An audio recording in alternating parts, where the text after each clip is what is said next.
so we could chicken. The Twister, now back at KFC, classic or with bacon. Also try it spicy. It's finger-licking good. Prices and participation may vary. $5,000. That's the average amount of money people in the U.S. are now spending on gas in a year. $5,000. That's crazy. If you drive, you have to download Upside, the free app that gives you cash back every time you get gas. That's right. You can earn real cash back with Upside just by buying the gas you're already buying. You can literally start earning cash back today. I use Upside every time I fill up, and I've already made around $300. You're putting gas in your car anyway. Why not get real cash back? If you like free money, download Upside. I'm saving the cash I earn from using Upside to help pay for a vacation later this year. Download the free Upside app now to earn cash back every time you buy gas. Use promo code MAP to get an extra 25 cents per gallon on your first tank. You can cash out anytime right to your bank, PayPal, or a gift card for Amazon and other brands. Just download the free Upside app and use promo code MAP for a 25 cents per gallon bonus on your first tank. That's code MAP for a 25 cents per gallon bonus.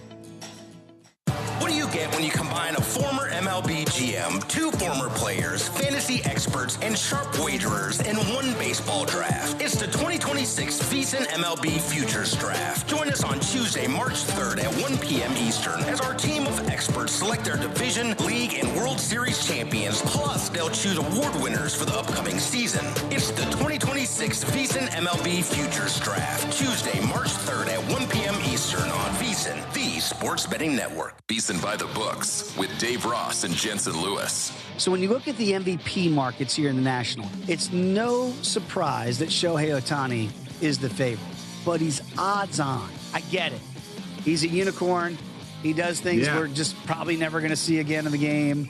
We haven't seen him since Babe Ruth. Can we lay $1.35 with Shohei? VSiN by the books, weekdays at 7 a.m. Eastern, only on VSiN, the Sports Betting Network.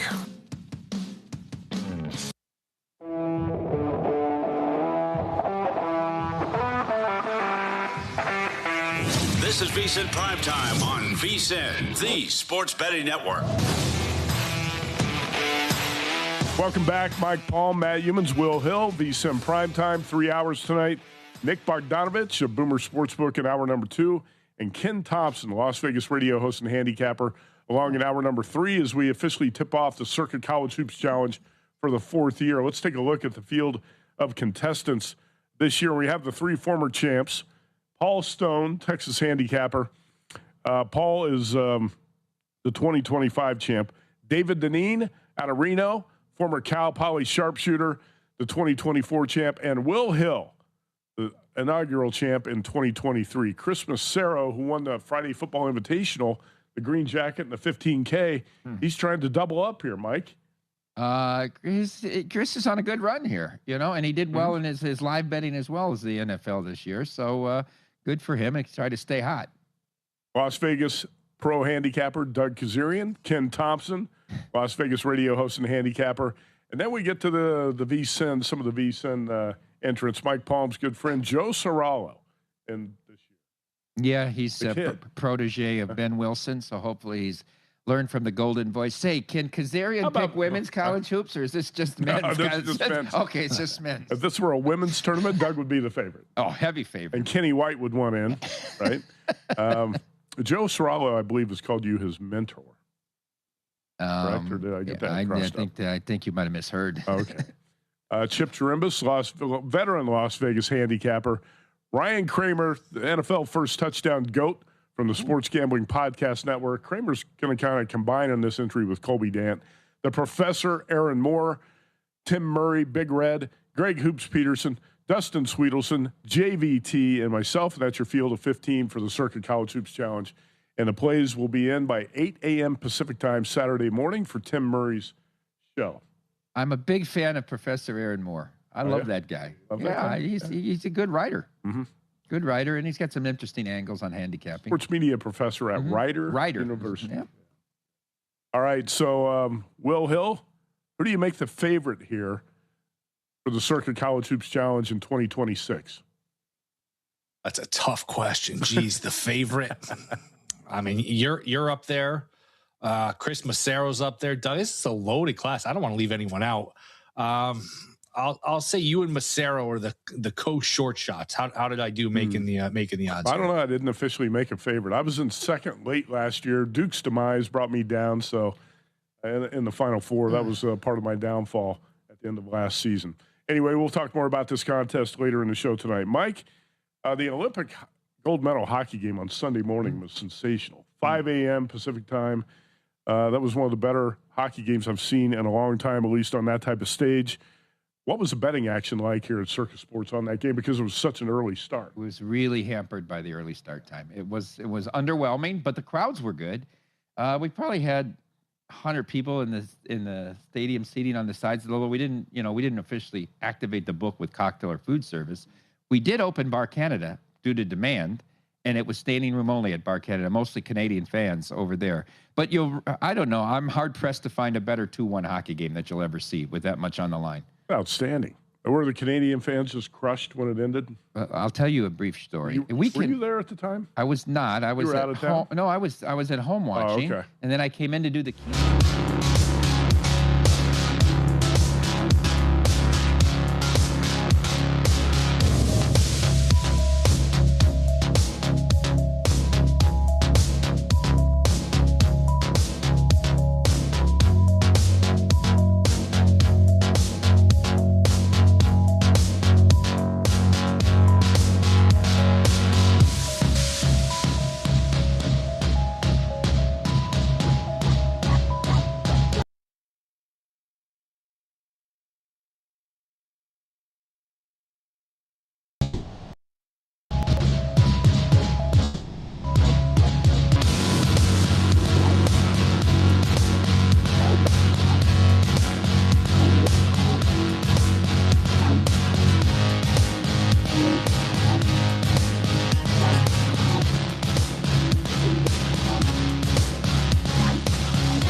hockey here on this Buckeye Cup weekend, and we get this one started as the number 1 seed. Canton Akron Jets will get ready to take on the number 8 seed in the Newark Generals.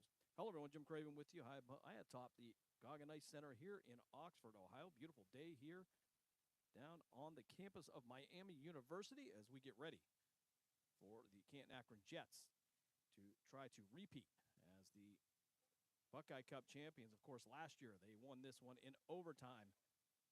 That would send them to Los Angeles. They would get the overtime win over at Miami University and go on to take part in the USA Hockey National Championships. Jets come in today 38-12-1 with an 89.68 rating on myhockeyrankings.com. They've scored 189 goals and given up 74 this year. They were last in action last Sunday on February 22nd. They would take on the St. Ignatius Wildcats. They would take the 3-1 loss. Lucas Black with the only goal for the Canton Akron Jets.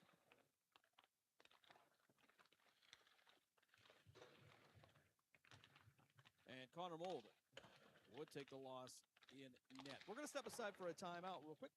When we come back, we'll continue the pregame show here on Western Reserve Radio, a part of the iMedia One network. Discount Power Sports LLC is continuing to grow. They offer ATVs, dirt bikes, go-karts, electric bicycles, while offering off-road power sport repair services. Located at 758 North Main Street in Hubbard, right next to the newly renovated Village Tavern. Discount Power Sports LLC also offers financing and accepts all major credit cards. Discount Power Sports LLC. Find them online at discountpowersports.biz. Discount Power Sports LLC, where value meets adventure.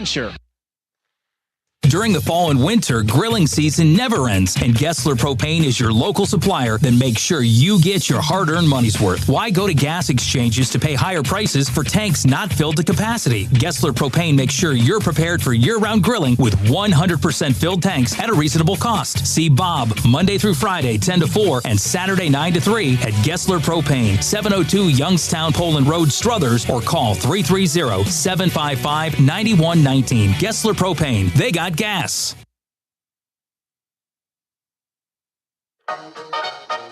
Are you tired of switching apps just to catch your favorite shows and live events? Say hello to the iMedia One Network app, your one-stop destination for streaming and everything that matters. From national sports to exclusive local content, Western Reserve Radio, Western Reserve Radio 2, and CityView Sportscast are now all in one place, anytime, anywhere.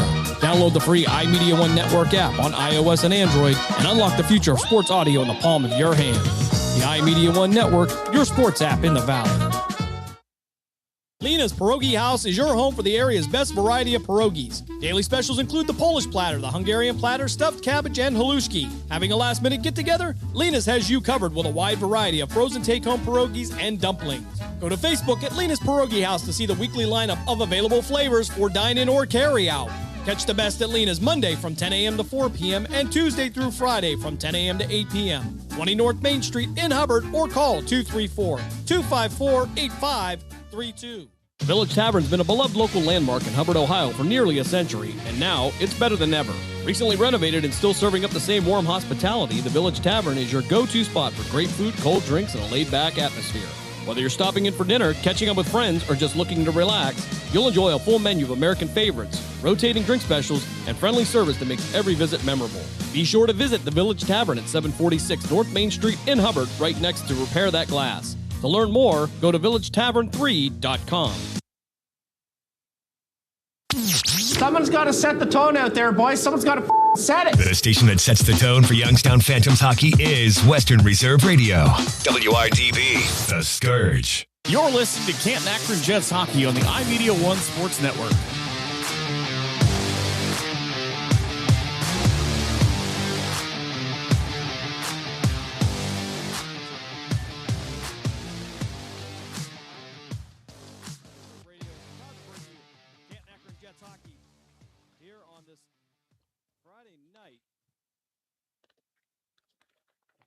Seem to be having some technical difficulties, so we're going to step aside for one more break. When we come back, we'll have Canton Akron Jets hockey here on Western Reserve Radio, part of the iMedia One Network. Most of my family, they never graduated high school, so I'm trying to break that barrier. My daughter Brooklyn was also a motivation for me to go back to school. Every day after work, went straight to school, and it paid off. At age 26, Kareem finished his high school diploma. I could not have done it alone. I see the future is really bright for me. No one gets a diploma alone. If you're thinking of finishing your high school diploma, you have help. Find free adult education classes near you at finishyourdiploma.org. Brought to you by the Dollar General Literacy Foundation and the Ad Council. So I'm a cat, and I just moved in with this new human, and she's got this little toy she's always playing with, all day long. Tap, tap, tap, tap, bloop, bloop. She can't put it down. There it is. Oh, and get this. She even talks to it. Last week, she asked it for Chinese, and guess what? Egg rolls showed up. Like magic. Humans have cool toys. A person is the best thing to happen to a shelter pet. Be that person. Adopt. Brought to you by the Ad Council and the ShelterPetProject.org. What if I told you that a tornado was going to happen tomorrow, right where you live? That it would touch down at exactly 3:17 p.m., and I told you the exact path it would take. You would, of course, prepare. You would talk with your loved ones, and you'd make a plan today. It's true, I can't tell you a tornado will strike tomorrow, but shouldn't you have a plan anyway? Go to ready.gov/communicate and make your emergency plan today. Don't wait. Communicate. Brought to you by FEMA and the Ad Council. The stations that always keep you in. The stations that always keep you in the zone. I love it. It's awesome. Western Reserve Radio, Western Reserve Radio 2, and CityView Sportscast, Youngstown, Ohio. You're listening to Canton Akron Jets hockey on the iMedia One Sports Network.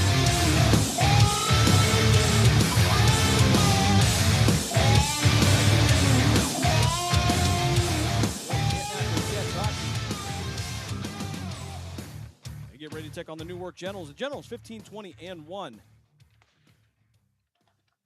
on the year. They were last in action back on February 14th. They took on Indian Hill, and they would take the 6-1 loss at that one. Generals come in with an 84.35 rating.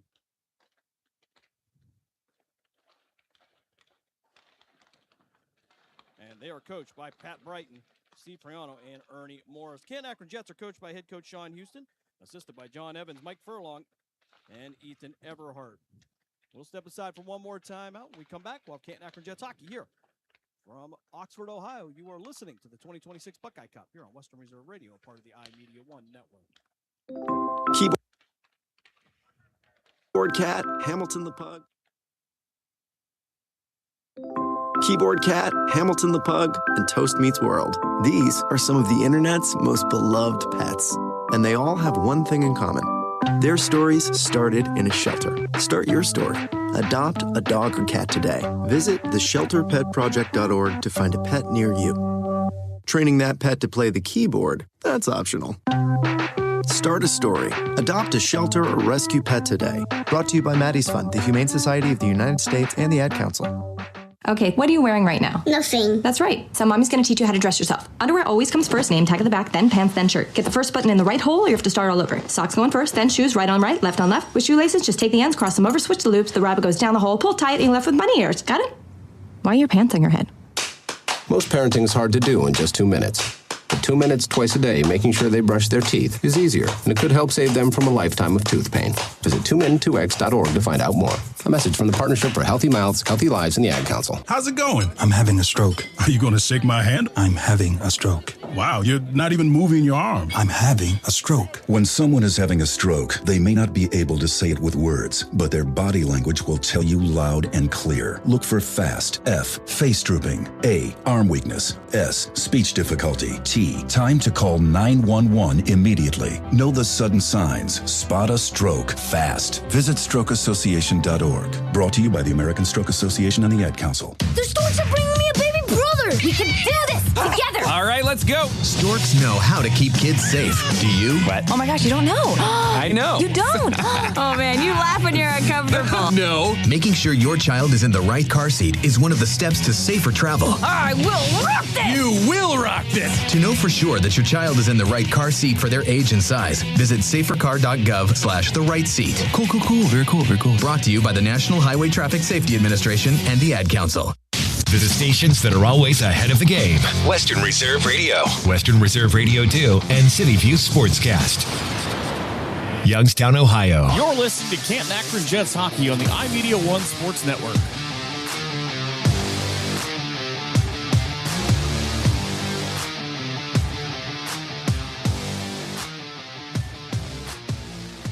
Just moments away from puck drop here between the Jets and the Generals. First meeting of the season between these two. They have been familiar with each other from previous years, but have not met during the season this year in 2025-2026. Canton Akron going to be in their all-white uniforms with the blue shoulders, the blue numbers, and the light blue detail around it, the blue pants, white socks with the light blue stripe and gray detail around it. And for the Newark Generals, they'll be in their black uniforms with the green shoulders and the black pants and the black helmets.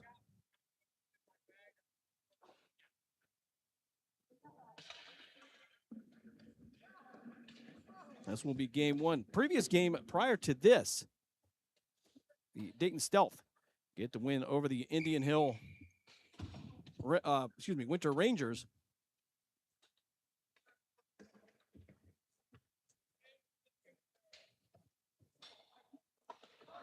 And it appears it's going to be Connor Mold getting the start in net for the Canton Akron Jets. Try to get you a number for the Newark Generals.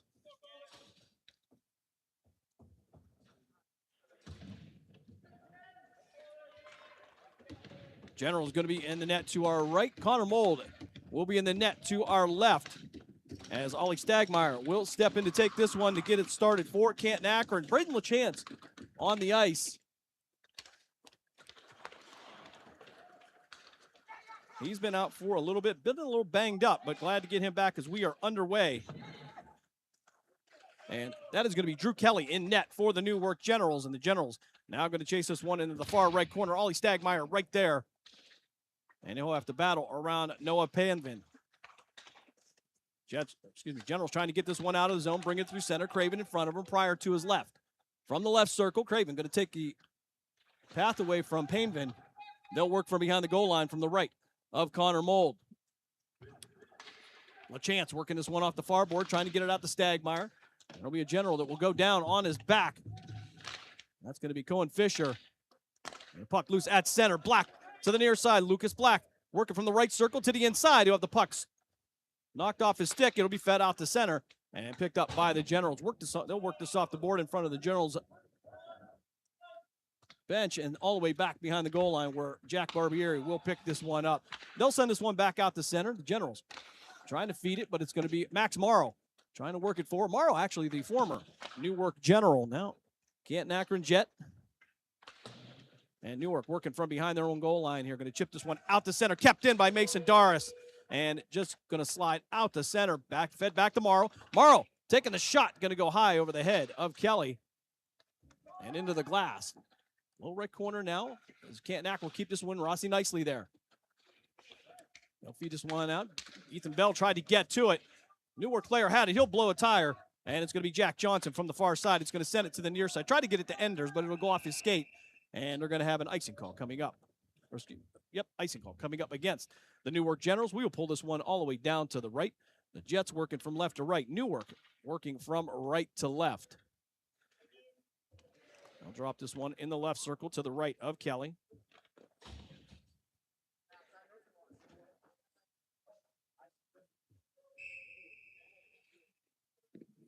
Correction, that's going to be Tyler Crowell. So 41, not 40. All right, shot from the right circle, and it's going to be stopped by Crowell up in the air and into the right corner. Newark from the lower right corner now working at trying to get out the center, and it's going to be Chavold taking the shot right into the belly of Tyler Crowell. And we'll get a whistle with 14:58 to go here in the first period.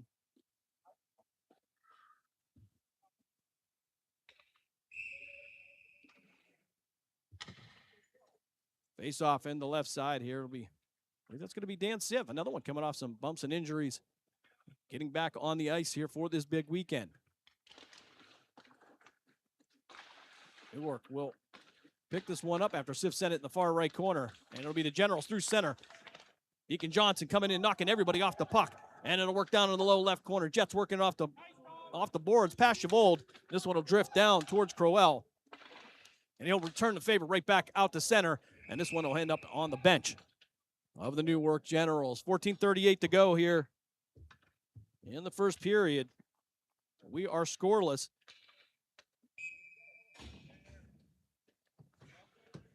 Up on the board, we'll consider our stats a little bit more official, but 2-0 right now. It looks like shots on goal. As they'll work from behind the net, Evan Spiker trying to feed this one out to Cohen Fisher. Fisher, a veteran on the Generals team now. Black from the far side. Back pass to Tyler Benson. Benson trying to feed it into the slot. Couldn't get all of it. Was knocked off the puck, but he'll recover it in the far right corner and get this out to Lucas Black. Black trying to get around Fisher. He'll drop this one behind him. And it's going to be LaChance feeding it into Benson. Couldn't connect on the pass. And now Jack Pryor will send it across the nose of Crowell. And Craven will keep it back, and he'll set it behind the goal line. A shot, and it's going to be good. Lucas Black, the senior out of West Branch High School, gets the scoring going. 13:59 of the first period. Jets take a 1-0 lead. And the first part of this tournament, which is a round robin, the Jets will be back on the ice tomorrow at 11 o'clock. They will take on the Indian Hill Winter Rangers, followed by an evening tilt with the Dayton Stealth. Charlie Hoyt to take the face-off against Mason Doris. Canton Akron will win this one. They'll try to get the Barbieri on the near side. Past the Generals bench. He'll lose the puck. And it'll be Hoyt. They will pick it up. He'll try to get it forward. Bell now with the snag, and he's going to take the shot. It's going to go off the pad of Crowell into the far right corner. Bell there again. Bell, physical play as he's knocking everybody off the puck. Loose now, Generals with it, and they'll bring it out through the neutral zone. Johnson trying to get into the left circle. He'll work past Barbieri. They'll work down into the goal line, tied up to the right of Connor Mold. 13:26 to go here, first period. Mason Doris with it now. He'll flip this back to the other side. Barbieri will have a little time and space to work with. Barbieri trying to get it out here, but it'll be Johnson that'll keep it in, and he'll airmail this one over the head of Connor Mold behind the net. And Morrow setting out to the far side. Getting it to Ethan Bell. Bell trying to feed it to Nicely. Nicely with Jack Johnson right next to him. Johnson's going to snag the puck. And he'll return this back out to center to Morrow. Morrow past the red line.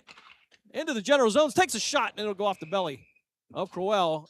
He'll drop it and cover it up, and we'll get a stoppage with 12:56 to go here in the first period. Jets with a 1-0 lead. Lucas Black getting the goal for Canton Akron.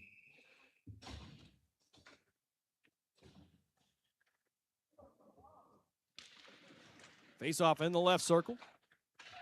Wyatt Dilley on the ice now for Canton Akron. From the far side. They'll work it into the near side. This is going to be, excuse me, this is going to be Painter, I believe. Working from the right side of Molt. Tried to get a shot off there. Dan Siff there to poke it off his stick. And they'll send it back behind the goal line and eventually to the near side where Deacon Johnson feeding this one out to Wyatt Dilley. Dilley trying to take a shot. It's going to go off the stick of Crowell. Good opportunity there for Wyatt Dilley. And Siff now will send this back out to the blue line. Weaver from the top of the slot. Takes a shot. Going to go head into the glass over the head of Crowell. Lower right corner now. Where the Jets will work this one. Dilley working through the zone. He'll be knocked off the puck. And Stagmeyer will pick it up on the far side in the left circle. He'll be backed up by Tyler Benson. Benson working from around behind the net. He'll get some pressure. Stagmeyer trying to pick it up in the slot on the pass. Couldn't get to it, but he'll recover the puck on the low right end. Back out to LaChance. LaChance couldn't handle the pass. He'll try to keep it in. Balestrino, though, will have it jump over his stick. Weaver from the red line at center. Will hit to the left circle to the right of Crowell. He'll take the shot. It's going to be redirected. And now the Generals with a breakaway here. And this one going to be easily poked off the stick of a Newark General, Don Balestrino, taking away the opportunity. He'll head to the bench. But a one-man breakaway, he won't be able to get past the sophomore out of Mineral Ridge High School. Face off in the left circle. They'll send this one, Tyler Benson, through center. He'll have the puck knocked off the stick by Johnson. Kessler there as well. Far right corner now for the Generals. They'll try to bring it through center. It'll bounce off the boards, and Jack Pryor will be the first one to get to it. Actually, he'll let it drift back to Connor Mold, who was gently sent this one up for Pryor. Off the stick of Benson and down ice, Braden LaChance. Trying to head towards it behind the goal line. Has Nicely in the slot. Couldn't get a pass off. Now he's going to feed it. Nicely didn't see it coming. And it's going to be Pryor taking the shot from the right circle, covered up by Crowell. 11 minutes to go here, first period. Jets with a 1-0 lead. Canton Akron goes up on a Lucas Black goal. And we'll have the face-off in the right circle on the left side of Crowell. Mason Doris to take the face-off. Send this one in the lower right corner. And we picked up by Urban. Urban sending it to the far side. Try to feed it over to Riley. And it'll be sent right behind the goal line where Rossi Nicely will be there. Nicely will go down. He'll get tied up. And we're going to get a whistle. Are we going to get a call? And our referee says no. The net came off its moorings. There will be no penalty. Mark Urban and Rossi Nicely getting tied up. Nicely went down. Looked like it could have been a call, but the officials thought better of it. Face off in the right circle for Doris. He'll take this one against Charlie Hoyt. Left side of Crowell now, Nicely. He'll win this one. He'll have it tied up against the board, but he's going to be pushed down by Hoyt. And down in the low right corner, Doris there to take on Urban. And a big hit there as Ethan Bell will come in.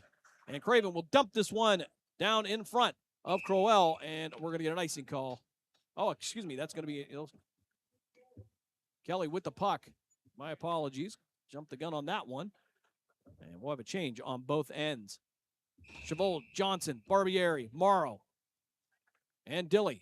5 on the floor for the Canton Akron Jets. Deacon Johnson to take the face-off. He'll take this one against Hunter Smith. Canton Akron going to win this one. Chabot dropping it back to Barbieri. Barbieri trying to take a shot, and it'll go off the stick of Colin Jones and up into the safety netting. And we will have a stoppage with 10:24 to go here, first period. Shots on goal unofficially 7-1 here so far for Canton Akron as Johnson will take the face-off again. Barbieri taking the shot again right into the glove of Tyler Crowell.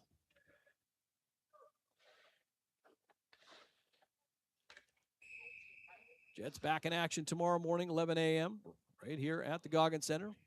We'll be on the other side on the B-pad as Deacon Johnson will step into the circle again. Back to Barbieri. Barbieri taking another shot. This time, looks like it's going to go off Poe and into the far right corner. Chabot trying to pull it out, and he'll have some pressure. Deacon Johnson coming in to support him.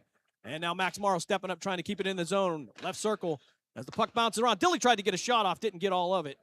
And the Generals desperately trying to get it out of their own zone. And into the right circle, Barbieri keeping it in along the boards to the near side. Working to the left of Crowell. He'll work around the net, chased by Jack Johnson.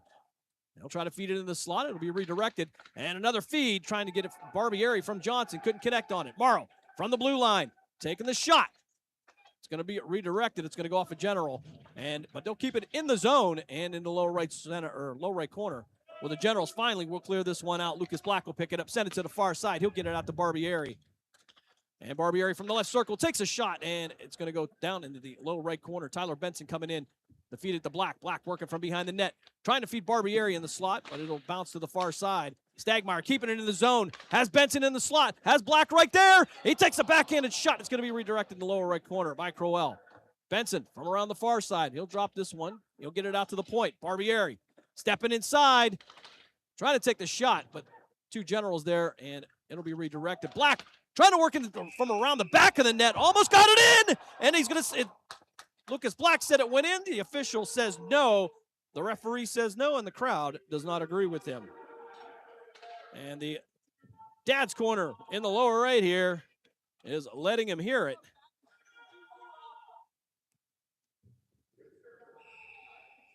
It's going to be an exciting weekend, folks. It's going to be a lot of fun. All right, face off in the right circle, Lucas Black for the Canton Akron Jets. He'll take this one against Evan Spiker.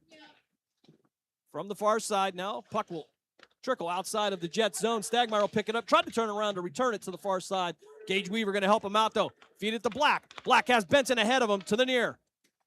Benson through the right circle. Feed it in the slot, looking for Black. Black looking for his second goal, be redirected by Crowell. And Black will knock Fisher off the puck. It'll sail out to center, where Don Balestrino will send this up the near board. It'll make it past it out to the General zone now. They'll get out to the far side. Fisher trying to get away from it. Ethan Bell right there, going to poke it right behind the goal line, or to the goal line, as Crowell will push it to his right. Black from the upper right corner. He'll get some pressure right around the legs there. No call. Balestrino working to keep it in the zone from behind the goal line to the left of Crowell. Back to the far side. Gage Weaver trying to get the angle on it. He'll pitchfork this one back down low into the General zone. And from the right side of Crowell, it'll be nicely. Chased down by two Generals. He'll get this one back out to Balestrino. Balestrino tried to take a shot, but it's going to be stopped by Larkin Mills. And Gage Weaver will have to reorganize the Jets offense from behind the net of Connor Mold. It'll end all the way down ice. We'll get an icing coming up against the Canton Akron Jets. And for the first time in some time, the Generals will see the other end of the ice. 7:39 to go here. First period. Jets with a 1-0 lead. Shots on goal, if we are correct. And how close are we up on the board there? They say 10-1. All right, so 9-1. We're close here. Face off to the in the right circle to the left of Connor Mold. Mason Doris in there for the Canton Akron Jets. He'll take this one against Hoyt.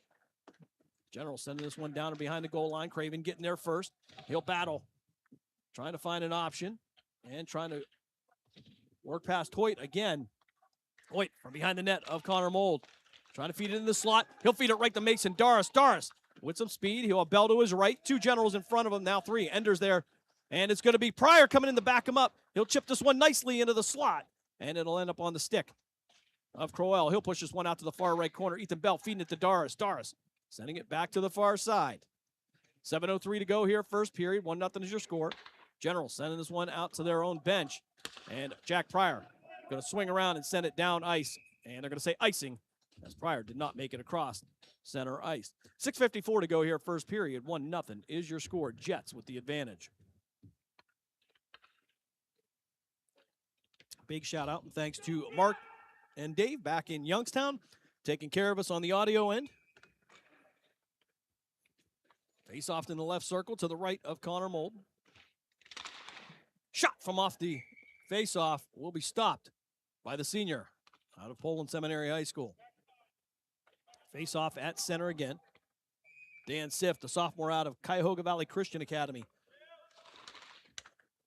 Back for his first game in a while as Wyatt Dilly will chase this one to the far side. Seifert going to drop it down low into the Jets zone. He'll send it around the board. Chavold trying to clear it out, and he'll get it out to Siff. Siff across the boards to Dilly. Dilly in the left circle, trying to get an angle, takes a shot, pad save, and a secondary shot stopped by Crowell. And we'll get the clock stoppage with 6:33 to go here at first period. As Kessler, Fisher, Urban, Mills, and I believe Spiker will head to the ice. Spiker with a little modification to his jersey there, covered up the name and the first number on the jersey, so maybe somebody forgot their jersey at home. All right, face off in the left circle here. Fisher now trying to work in the far right corner, trying to get it out the center, and it's going to be stopped by Canton Akron. Jets back into the general zone from the near side. Siff trying to scan. He'll have his pocket picked, but it'll head into the lower right corner where Chavold will be there to help him out. Chavold working to the inside, feeds it to Siff. Siff takes a shot, didn't get all of it, stopped by Crowell. Barbieri from the right circle, trying to get back down low into the zone. Has Chavold in front of the net, trying to find an option. He'll have to send this one back out to Max Morrow. Morrow taking the shot, but it's going to go off the skate of Spiker, and it'll be redirected down to the near side. Braden LaChance going to bank this one off the glass from the Jet zone, send it back out to center, and Barbieri will pull it back into the general zone again. He'll be knocked off the puck by Mark Urban. Urban from the far side, left circle, sending it back in. Kept in the zone for a minute by Black, but it's going to be ricocheted as it will be sent over to Larkin Mills. Mills trying to send it down low. Puck loose to the right of Connor Mold. He'll pull it from the near side.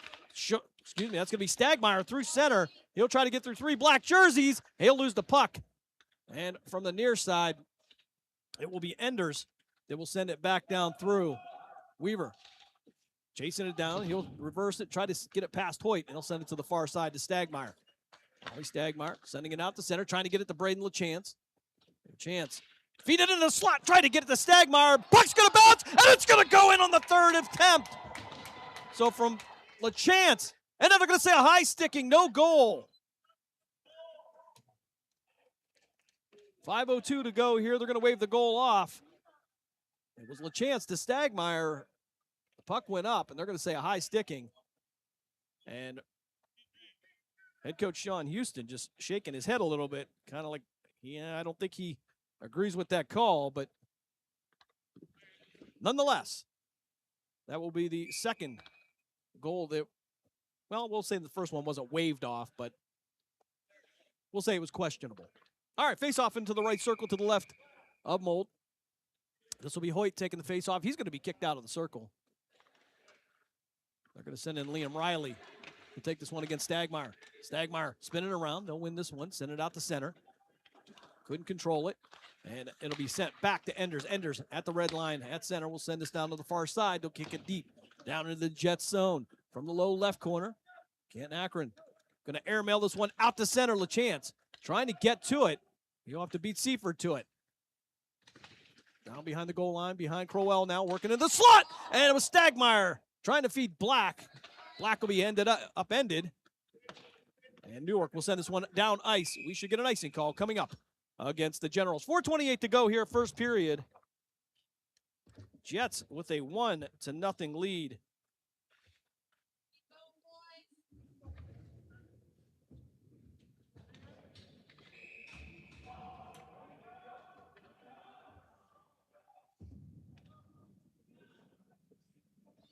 Face off in the right circle. Mason Doris to take this one. He'll send it down in the low right corner. Generals had it for a moment. Ethan Bell feeding it to Rossi nicely. Nicely taking the shot. And it's going to go in. Ethan Bell to Rossi nicely. Nicely. Feeding it well. Nicely into the net. Little cheesy dad joke from the top. All right. We'll keep it in check. All right. Pryor, Craven, Bell, Doris, and nicely on the shift there. It's a 2-0 game. Jets with the lead. Round one of this round-robin tournament. It'll be today and tomorrow, and they will have the semifinals and championship game on Sunday. Mason Doris to take the face-off at center for Canton Akron. He'll take this one against Spiker. Doris trying to backhand it. Craven will step in. He'll try to backhand it, and he'll over-pursue it.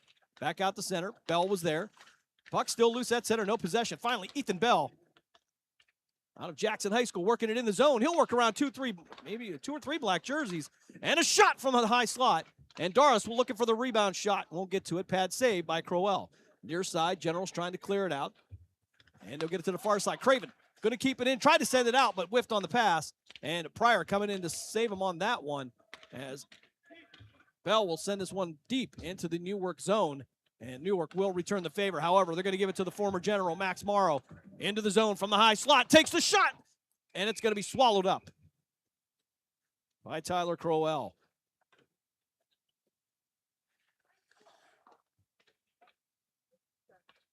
.335 left here, first period. Jets with a 2-0 lead.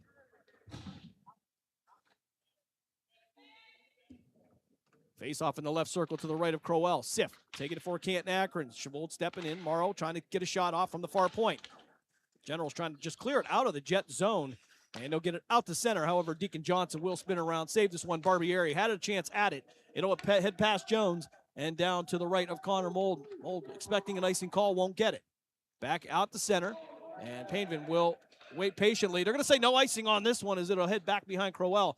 Painvin now from the far right corner. Deacon Johnson right there. He'll tie it up. He'll disrupt the play. Puck loose from the left circle, feeding into the slot, looking for Sif. Couldn't connect on it. And the Generals now with possession. We'll head this one out to center. From the far side, they'll take a shot. It's going to go left of Connor Mold. Not much on that. Barbieri trying to get this one out of the zone. He'll work around the near side. Painvin right there. He'll get this one out to center. Deacon Johnson now from the right circle. Trying to work inside. He'll wait for some help.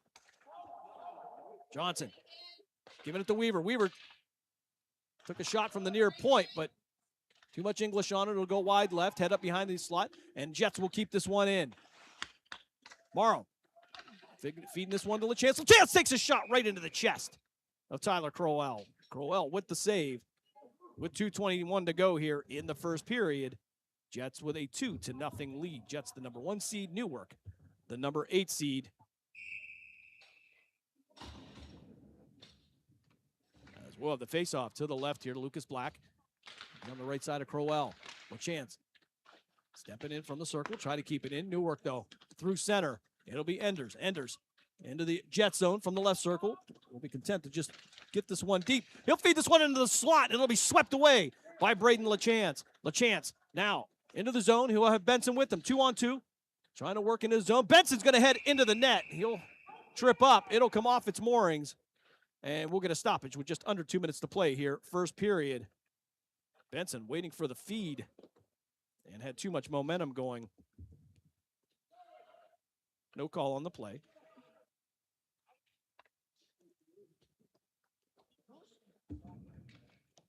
Black and Benson will both head to the bench. Bell, Doris, Ballestrino, and Weaver coming out for Canton Akron. Rossi nicely out there as well. Nicely with the goal, the second goal here so far, as the Generals trying to work it out of their zone on the near board. Ethan Bell feeding it in the slot. It'll go off the stick of Crowell. Doris coming in for a rebound shot, can't get it all. Ballestrino trying to take a shot as well. He'll run into some traffic, and the puck will head back down into the Jets' defensive zone. They'll feed it back out. Doris trying to swing around and get some momentum on this one, but Seifert will pick it up from behind Crowell. And the puck loose and to the right of Crowell and clear it out. As the Jets will keep it in from the high slot. Takes a shot wide right of the cage as Doris with the attempt. Weaver from around behind the net. Looking for somebody in the slot.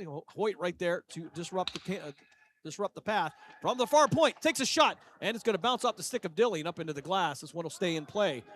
Low right corner, as Doris will try to keep it in. Deacon Johnson bouncing it back from the outside of the circle on the near side. Doris bouncing it around the kick plate. He'll get this out to Dilly. Dilly had it for a moment, and Newark trying to send it in the lower right corner.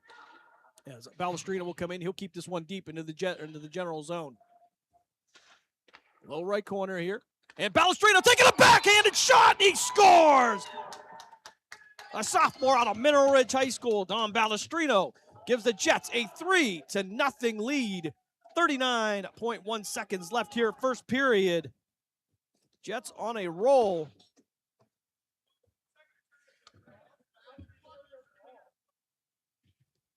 Generals having trouble just getting this out of their own zone.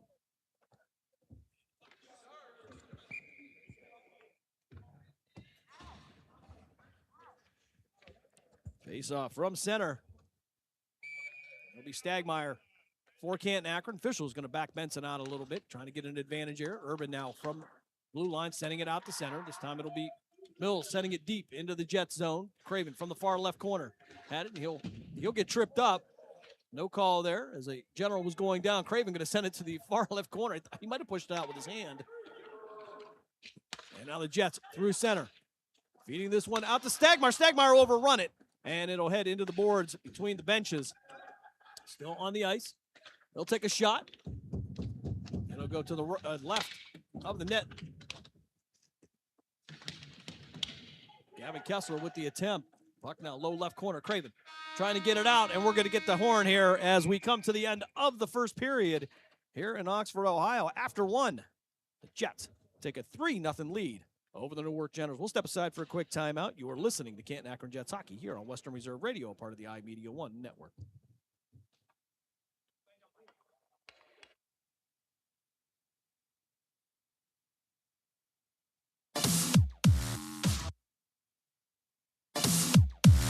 Are you ready to hit the gridiron and make your mark? The Cleveland Cobras are recruiting players and coaches for the upcoming Premier Amateur Football League season.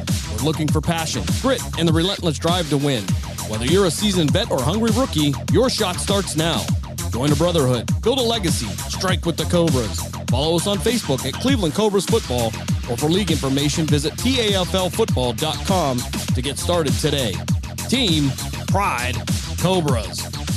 Lena's Pierogi House is your home for the area's best variety of pierogies. Daily specials include the Polish platter, the Hungarian platter, stuffed cabbage, and halushki. Having a last-minute get-together? Lena's has you covered with a wide variety of frozen take-home pierogies and dumplings.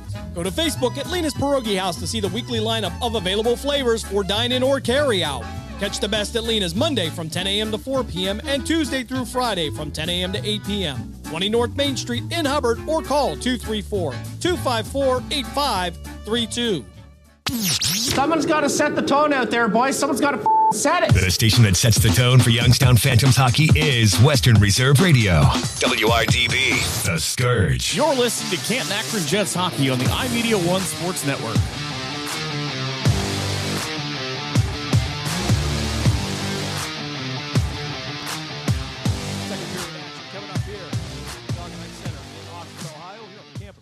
University.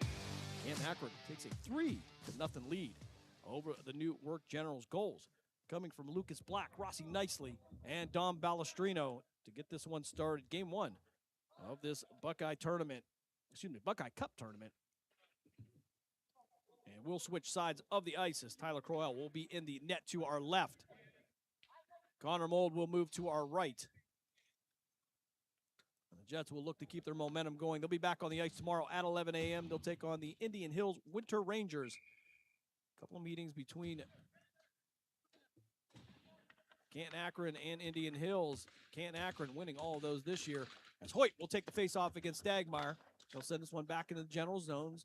And Generals now chipping this one deep into the Canton Akron zone. Morrow, they're backing this one off the near board. Try to get it out to LaChance. The chance will be tied up. Morrow will get right back to it. Max Morrow sending it around to the far side. And this one will head all the way around the boards. And they're going to say no icing coming up as the puck sails to the left of Crowell. Out to the near side. General's trying to clear it back out. Kept in by Benson. Benson, though, will have it knocked off his stick by Jack Johnson. Johnson from the far left corner will send it down in the low side. Out to the circle. And Enders now. That'll be Urban. Through center into the Jet zone. From the right circle, takes a shot. Wide left of the cage, and back out to the point. Kessler taking a shot, and it's going to be ricocheted over the right shoulder of Connor Mold. As I believe that's going to be Trevor Enders. And we'll get the goal for the Newark Generals. 3-1 is your score. Jets with the lead. Puck went over the right shoulder of Connor Mold and ricocheted from that top left corner into the net.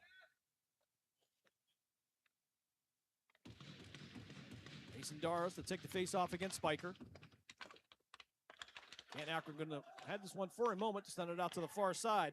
And Mills will send this one deep into the Jet zone. Balestrino sending it to the near side to Weaver. Weaver going to get knocked down by Kessler. And then Doris coming in and returning the favor.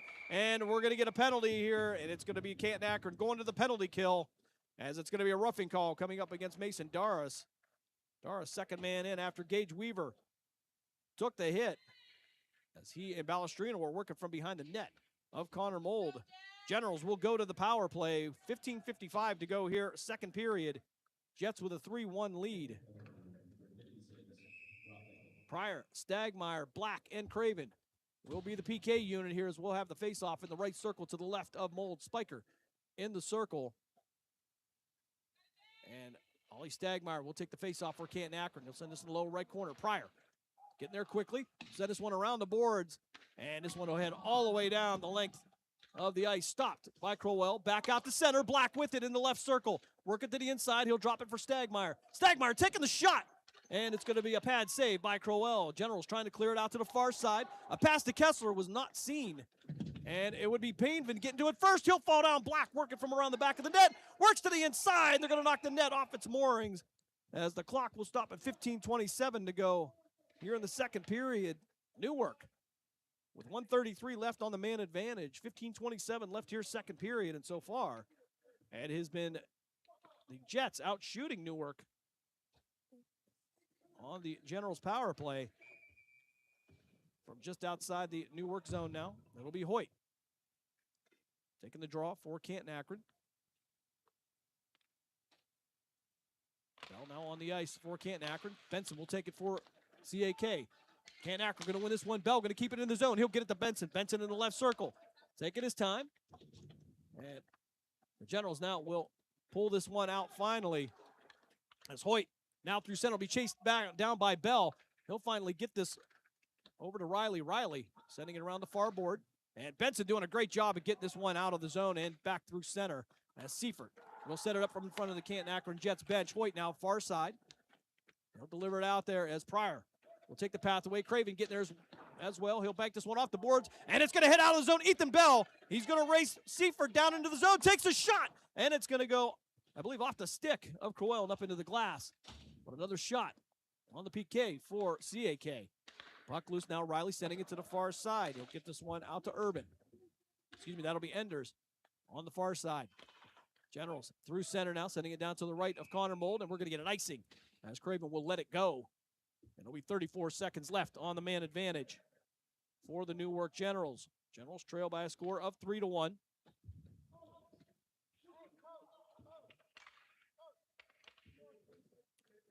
Fisher, Painvin, Kessler, Spiker, and Mills will be the power play unit for the Newark Generals. Black taking the face-off in the right circle to the left of Crowell. We'll take this one against Spiker. We'll get a whistle.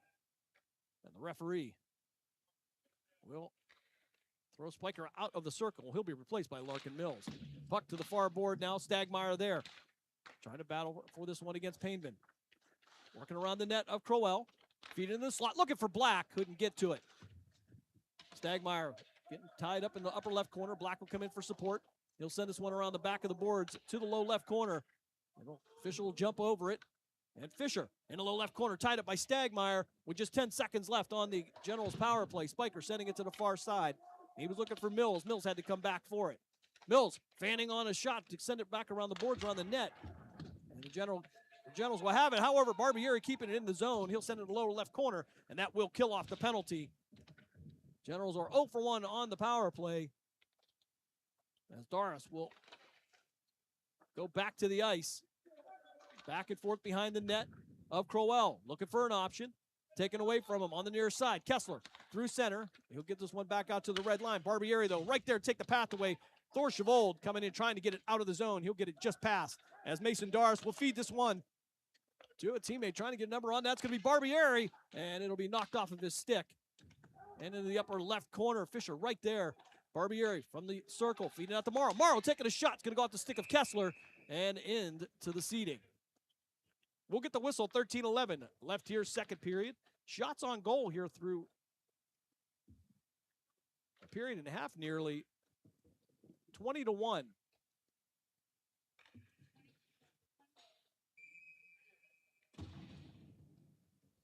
Well, we've been one off, but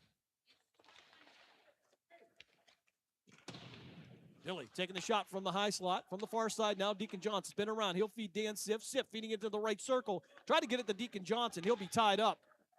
And now the Generals with some speed through center will take the shot. It's going to be swept away by Mold into the lower right corner. Weaver there. He'll be chased down by Johnson. Puck in the upper right corner. Balestrino feeding it to Wyatt Dilly. Dilly with the gentle feed over there to Siff. Siff with a nice pass intended for Gage Weaver, but couldn't time it up. Weaver, though, will pick it up on the near side in the left circle. He'll have it knocked off his stick by Seifert. Siff coming back in to take it back from behind the net of Crowell from the far left corner now. Feeding it back out to the point. Balestrino taking the shot. Going to bounce over the net and into the boards. Go ahead in the lower left corner is Wyatt Dilly.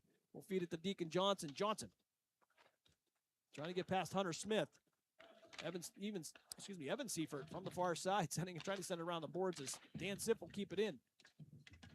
Siff with the last couple weeks off, working from the right circle, those Deacon Johnson. LaChance coming in, and that puck was sailing there. LaChance looking to feed it into the slot, was looking for Johnson, couldn't connect on it, and the Generals will send this one down the length of the ice. It should be icing coming up against Newark. 11:58 to go here, first period. Game one of the weekend for the Canton Akron Jets. They will take on the Indian Hills Winter Rangers tomorrow at 11 a.m.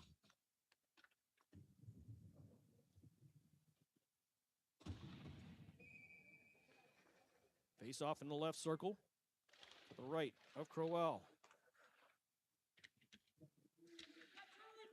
Generals with possession. He'll send this one out to center. Craven, though, taking the path away. He'll get it away from Enders. Chased down by Pryor. Pryor feeding it back to Craven. Craven backing this one off the boards. It'll go over the head of Tyler Benson. Put down by Fisher. Fisher from the right circle takes a shot. Going to go well over the head of Mold. Out to the far side. LaChance feeding it out to center. Hoyt will have it. He tried to backhand it. Stagmeyer keeping it into the zone, though. And it'll trickle down into the upper left corner. As LaChance will come in, he'll try to hold on to it. LaChance back, trying to get it to Stagmeyer. Stagmeyer still with an opportunity. Puck loose. And Newark will carry it out of the zone. He'll carry it forward and send it down deep into the Jet zone to the right of Mold. Craven will have it in the lower right corner. Craven knocked off the puck. Kessler there, but he'll be backed up by Pryor. Pryor sending out to the far side to Benson. Benson trying to get past Urban, and the puck will work to the left of Crowell. Fisher in the right circle to the left of Crowell, trying to get it out of his own zone. Sends it back out to center. Morrow banking this one off the boards in front of the Generals bench. Sends it back out. Urban trying to feed it too, but you only get as far as Mills, and Mills will turn this one around and head it down deep into the Jet zone from around the low right corner. Spiker trying to get to it as the puck will bounce around. Mills from the far right corner, sending it around the boards, back down to the left of Connor Mold. Doris carrying it along the boards. Seifert, though, going to take it from him before he leaves the zone. Tries to feed it into the slot, but a nice save by Jack Pryor, who'll push this one away. Mason Doris trying to fight through a couple of black jerseys. Finally, this one will be sent down ice. However, Pryor couldn't get past the red line, and it will be icing coming up against the Canton Akron Jets. Poe, Jones, Smith.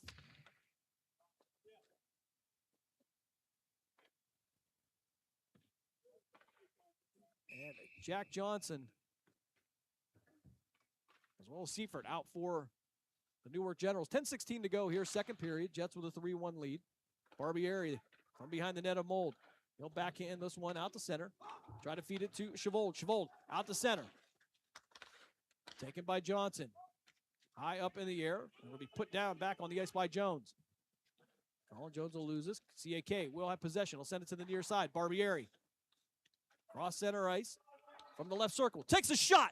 And it's going to be stopped with the glove of Crowell. It'll fall back to the ice. It'll stay in play. And Morrow will work this one from the far right corner behind Mold.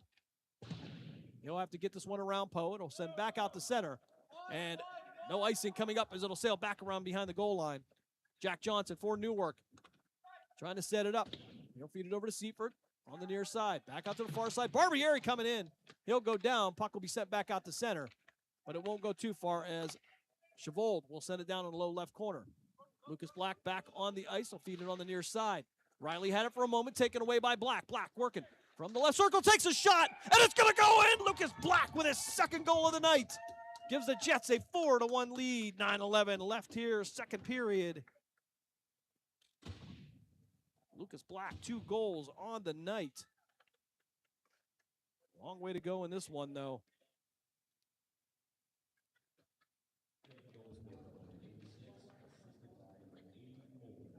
The assist going to Max Morrow, the former Newark General.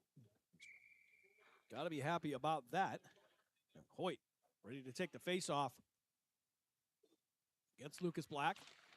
Some early movement here. We'll get a whistle. Not a very clean draw here. Our referee will redo this one. 2 referees tonight, 2 linesmen. 4-man crew here for game 1 of the 2026 Buckeye Cup. Hoyt and LaChance now for the face-off. 9:10 left here, second period. Riley for the Jets will win this one. He'll bring this one back through center, working past LaChance, down behind the net of Mold. Lower right corner here where Gage Weaver will have to get past Hoyt. He'll send it back to the far side, out to Lucas Black. Black going to send this one high in the air. It's going to head back down into the general zone. And no icing as they'll work from the left side of Crowell. LaChance trying to bring it around the net. Dropped it for Benson. Couldn't get the play to develop there. It's Black now from the far side. Had it for a moment. He'll lose sight. And Weaver waiting out at center ice will take the puck. And it'll head down into the low left corner to the right of Crowell. Puck around the far side now. Chased down by Black. Noah Payne been there for Newark.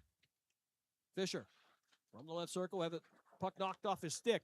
But it'll get out to Jack Johnson. Johnson sending it back out to center. Weaver waiting for him now as Enders from the left circle. Try to feed it into the slot. And it's going to get a shot off. Pad save by Connor Mold. Braden LaChance back through center. Going the other way. In the right circle. Trying to feed it in the slot. Looking for Tyler Benson. It's going to go in. Tyler Benson gives the Jets a 5-1 lead with 8:02 to go here. Second period. Benson just about due. Finally connects on it. Braden LaChance getting the assist. Bell, Doris, Pryor, Craven, and Nicely. As we'll have the draw at center. Spiker taking it for Newark. Connor Mold going to play this one off the far board. He'll get it out to Ethan Bell. Out to Nicely. Trying to take the shot. Ran into a couple black jerseys. He'll be tied up in the low left corner. Nicely working around Crowell. He'll lose the puck. Trying to work through 2 black jerseys. Doris there, though, to support him. And Mason Doris now finally from the near board trying to feed it to Nicely. Nicely into the slot. Was looking for Ethan Bell. Bell was tied up with Spiker. A shot from the right circle by Pryor. And this one will head down ice. Craven will chase it and actually get to it. He'll send it to the far side. He'll work this one past Mills. Spiker had it for a moment. And it'll sail back into the upper right corner on the far side. Craven, though, going to send it down ice past Bell. And it's going to be icing coming up against the Canton Akron Jets. 7:15 to go here, second period. Jets with a 5-1 lead.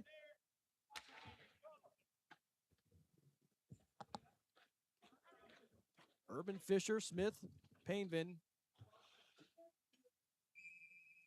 and Getz on the ice for the Newark Generals.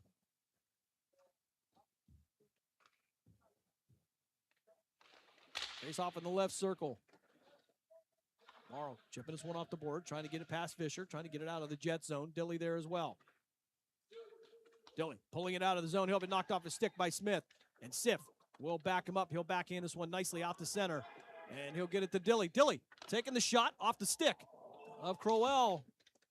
A little bit of a gasp there from the Newark side. Kind of took a funny bounce, but Weaver now feeding out to Sif. Excuse me, that's Johnson feeding it to Sif. And he'll head back out to center. Morrow, though, going to redirect it as it heads back out to center, right in front of the Jets bench. Contact here. Smith will be knocked off the puck, and it'll work its way down to the left side of Mold. Trying to take the shot, looking for the feed, and Connor Mold going to reach out and stop that one. Tried to stop the initial shot and then worked left to right and got the rebound as well. Thievery. Plain old thievery.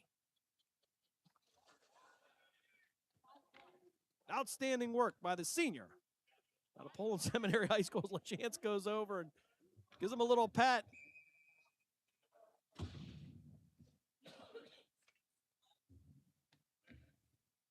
Stretch Armstrong couldn't have done it better. From the far side, Newark going to send us one back deep into the Jet zone. Banking this one out to Black. Black at center, nobody there except for Hoyt. Hoyt chipping it back into the zone. Urban from the far side takes a shot. Pad saved by Mold. Send it back out. It'll be from the high slot. Another shot trying to make it through traffic was Jack Johnson.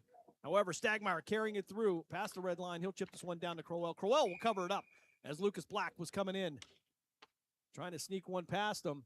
And we'll get a stoppage with 6:05 to go here in the second period. Canton Akron with a 5-1 lead. Face off in the right circle to the left of Tyler Crowell. Hoyt taking this one against Doris. Doris was asked to leave the circle. I didn't see anything go on, but Ethan Bell will replace him, not a problem. All right, back out to the far side. This one will be won by Newark, taken by Painvin. Hoyt now out to center, trying to get it to Riley. Riley had to spin around on the short pass. He'll send this one deep into the Jet zone, far right corner. Jack Pryor there, Craven in the slot. Pryor sending it back around the boards. He'll get it out to Nicely. Nicely clearing it out to center as Johnson trying to backhand it in. He'll give it to Nicely. Nicely from the left circle, feeding into the slot. Bell trying to take the shot, but ran into two black jerseys. Craven trying to keep it in the zone. He'll pirouette, sending him back out as it'll head to center. Doris working from behind the goal line to the left of Crowell, trying to work past Johnson. Tied up in the corner now. Puck will loose. Right circle. Shot taken by Nicely. Stopped by the Generals netminder. Deacon Johnson, Dan Siff, Max Morrow, Thor Chavold, and Jack Barbieri will hit the ice for Canton Akron. 5:18 to go here, second period. Jets with a 5-1 lead. Dan Siff in the right circle. He'll take the face-off against Spiker to the left of Crowell. Back out to the far left corner. Generals will win this one. They'll send it along long board, but Chavold will come in and try to get past Kessler. Siff coming in for the support, tied up on the near board. Siff pulling it out of the pile in the left circle, trying to get past Fisher. Trying to wrap around, couldn't get to it from the left side. Siff bumped off the puck here. Spiker now carrying it around the net, out to the near side. Kept in by Deacon Johnson. Johnson working past Fisher behind the goal line now to the right of Crowell. Fisher taking it, and he'll try to pitchfork it all the way to the far side to Mills. Mills going to be tied up by the sophomore Thor Chavold out of Jackson High School. A shot from the circle. It's going to go wide right of the cage. Looking for the rebound shot. Back out to Morrow. Morrow from the left circle. Couldn't control it. And taken now by Cohen Fisher. Far right side now. Barbieri on the far board. Feeding it out to the right circle. Shot taken. Stopped by Crowell. The attempt by Thor Chavold. Far right corner. Far left corner now is Mills. Reaching in. Trying to work past Barbieri. Seifert there as well.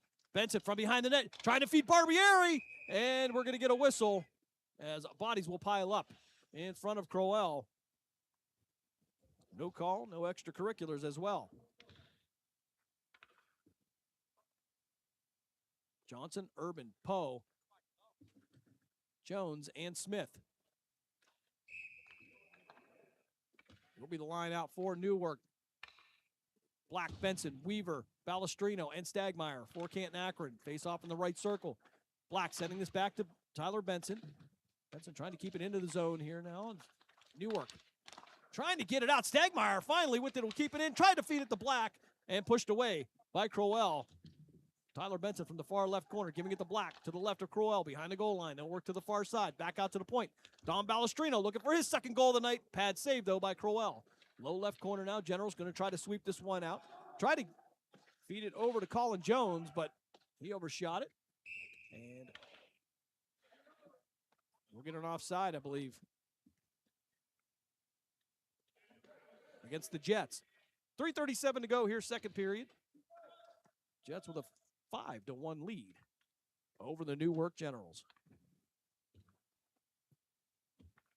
Poe, Smith, Johnson, Jones, and Urban. Still on the ice for Newark. Face off in the left circle to the right of Connor Mold. Dar's taking the face off. And Pryor going to be pushed down here. Hoyt with the puck as Craven will chase him down. He'll get help from Doris. Doris through the far side, trying to get it out to center. Feeds it to Nicely. It's going to be intercepted by Newark, but then taken by Ethan Bell. Craven backing this one off the board. Tried to get it out to Doris. Too much on it. And we'll get an icing coming up against Canton Akron. 3:15 to go here, second period. 5-1 is your score. Pull this one back in the Jets' defensive zone.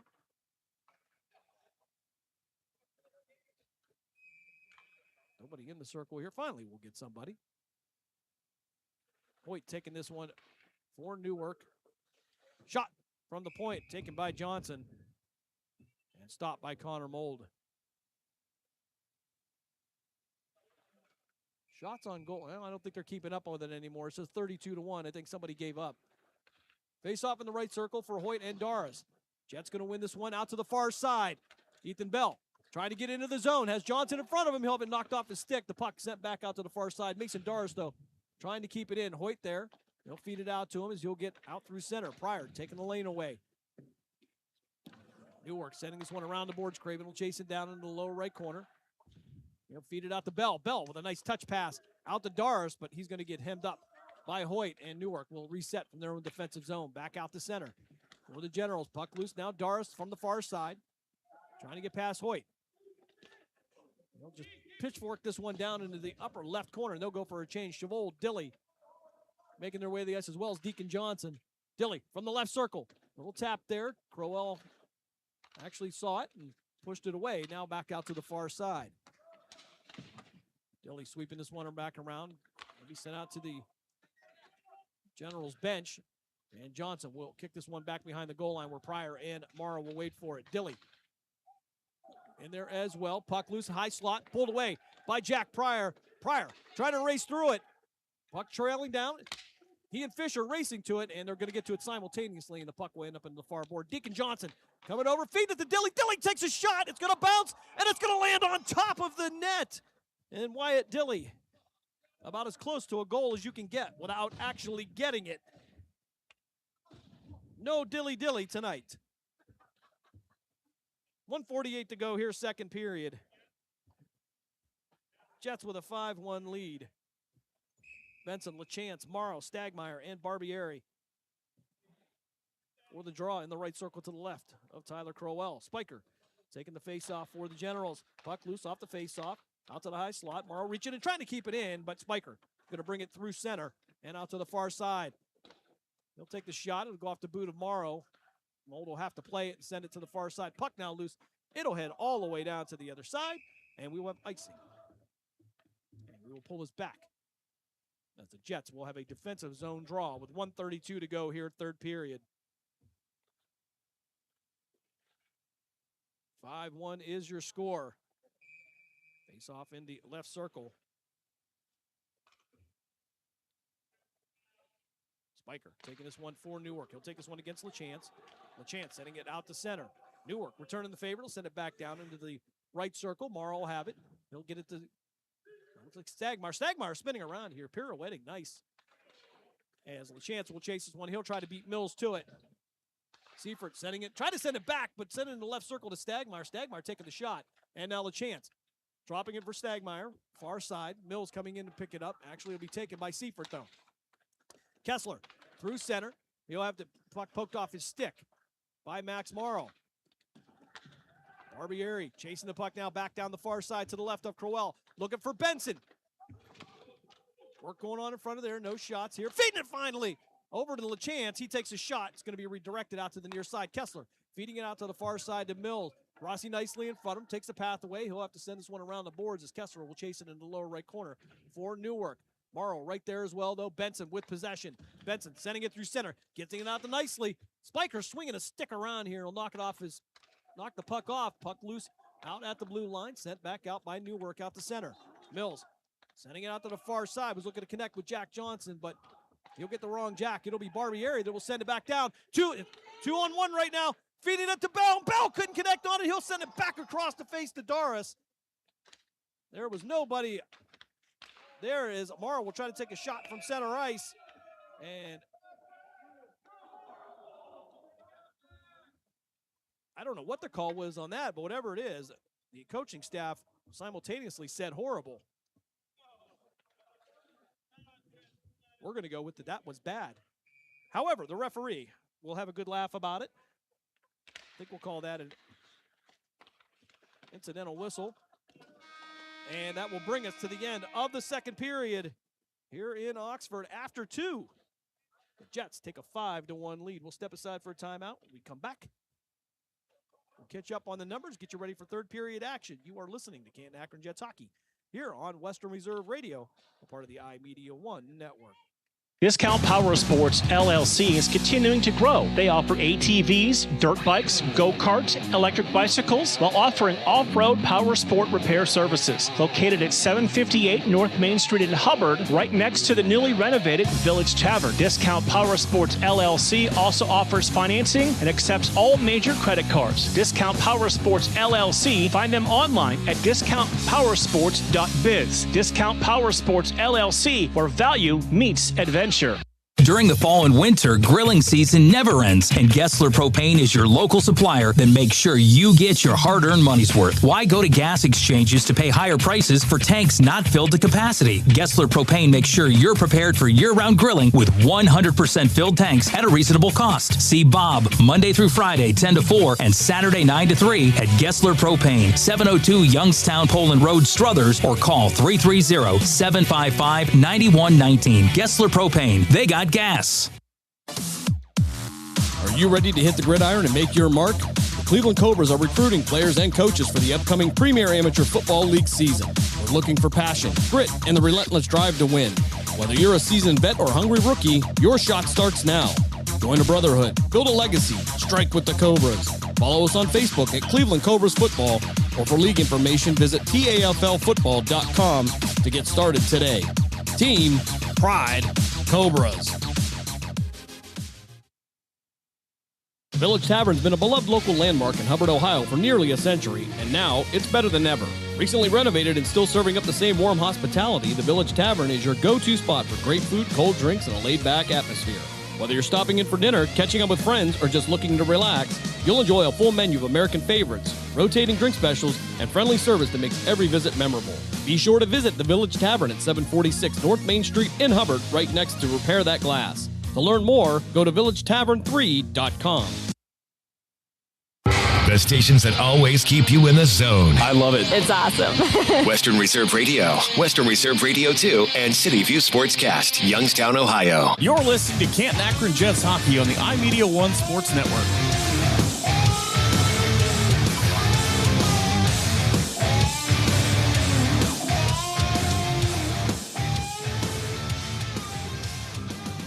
Nice cut time here between the second and third period. Jets take a 5-1 lead. Into the locker room. Scoring would go like this. It would be Lucas Black with 13:59 left in the first period. It would bury one to give the Jets a 1-0 lead. That would be followed up at 4:21 by Rossi Nicely with the assist from Ethan Bell, giving the Jets the 2-0 lead. Don Balestrino with just 39 seconds left in the first frame. He would sneak one in as well. Jets would take a 3-0 lead going into the second period. With 16:11 left in the second period, Trevor Enders would get the Generals on the board, making the score 3-1. However, Jets weren't done in the second period. Mason Doris would head to the box for roughing for 2 minutes. However, they would outwork Newark on the penalty kill. And then with 9:11 left, Lucas Black would get his second goal of the day. He would get the helper from Max Morrow. And just moments later, with 8:02 left in the second period, Tyler Benson gets the goal with the help from the captain, Braden LaChance. Jets out shooting the Newark Generals right now, unofficially, by a total of 34-11.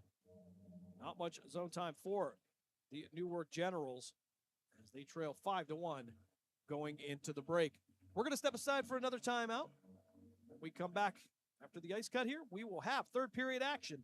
You are listening to Canton Akron Jets hockey here on Western Reserve Radio, a part of the iMedia One network. Lena's Pierogi House is your home for the area's.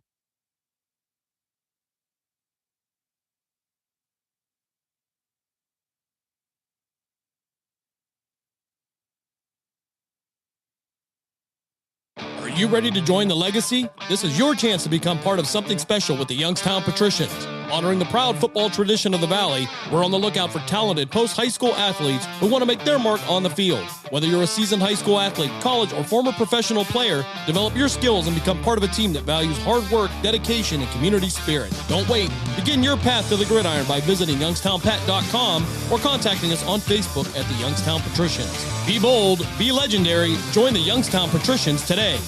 During the fall and winter, grilling season never ends, and Gessler Propane is your local supplier that makes sure you get your hard-earned money's worth. Why go to gas exchanges to pay higher prices for tanks not filled to capacity? Gessler Propane makes sure you're prepared for year-round grilling with 100% filled tanks at a reasonable cost. See Bob Monday through Friday, 10 to 4, and Saturday, 9 to 3 at Gessler Propane, 702 Youngstown Poland Road, Struthers, or call 330-755-9119. Gessler Propane. They got gas. Watch this. Let's face it. What a time to be making a hockey show. Nice. Just when I thought last year couldn't be topped. Let them know what they're in for here. Here we are. How scared are you guys? How scared are you? What keeps you motivated? I think winning. I don't really know any different.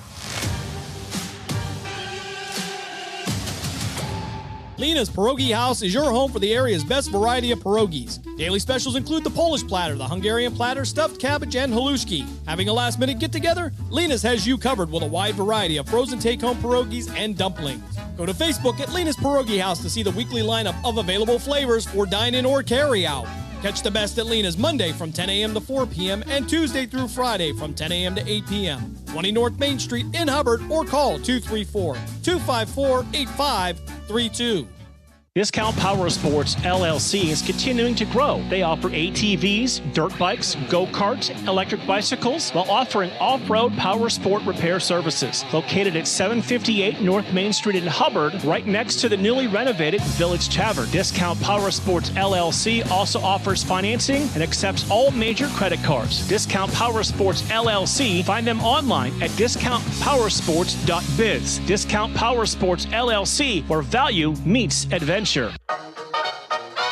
you tired of switching apps just to catch your favorite shows and live events? Say hello to the iMedia One Network app, your one-stop destination for streaming and everything that matters. From national sports to exclusive local content, Western Reserve Radio, Western Reserve Radio 2, and City View Sportscast are now all in one place, anytime, anywhere. Download the free iMedia One Network app on iOS and Android and unlock the future of sports audio in the palm of your hand. The iMedia One Network, your sports app in the Valley. Best source for everything hockey is here. The NHL app is your place to get every highlight from every game. McDavid for the net. Score! Off the ice player content you won't find anywhere else. You guys have a helmet I could throw on for this? The most NHL edge stats and advanced analytics and ways to catch up on the game how you want, when you want. When it comes to following the NHL, don't settle for anything else. Hockey is better on the NHL app. Are you ready to join the legacy? This is your chance to become part of something special with the Youngstown Patricians. Honoring the proud football tradition of the Valley, we're on the lookout for talented post-high school athletes who want to make their mark on the field. Whether you're a seasoned high school athlete, college, or former professional player, develop your skills and become part of a team that values hard work, dedication, and community spirit. Don't wait. Begin your path to the gridiron by visiting youngstownpat.com or contacting us on Facebook at the Youngstown Patricians. Be bold, be legendary. Join the Youngstown Patricians today. The Village Tavern's been a beloved local landmark in Hubbard, Ohio for nearly a century, and now it's better than ever. Recently renovated and still serving up the same warm hospitality, the Village Tavern is your go-to spot for great food, cold drinks, and a laid-back atmosphere. Whether you're stopping in for dinner, catching up with friends, or just looking to relax, you'll enjoy a full menu of American favorites, rotating drink specials, and friendly service that makes every visit memorable. Be sure to visit the Village Tavern at 746 North Main Street in Hubbard, right next to Repair That Glass. To learn more, go to villagetavern3.com. Think back to the beginning. That first game. That first jersey. That first moment when you knew you'd found your place. What you wear today started with a feeling. A feeling that changed everything. NHL Shop, a Fanatics experience. Are Are you ready to hit the gridiron and make your mark? The Cleveland Cobras are recruiting players and coaches for the upcoming Premier Amateur Football League season. We're looking for passion, grit, and the relentless drive to win. Whether you're a seasoned vet or hungry rookie, your shot starts now. Join a brotherhood, build a legacy, strike with the Cobras. Follow us on Facebook at Cleveland Cobras Football, or for league information, visit TAFLfootball.com to get started today. Team Pride Cobras. Youngstown, Warren, and Salem Sports Talk is on the iMedia One Network, Western Reserve Radio, Western Reserve Radio 2, and City View Sportscast.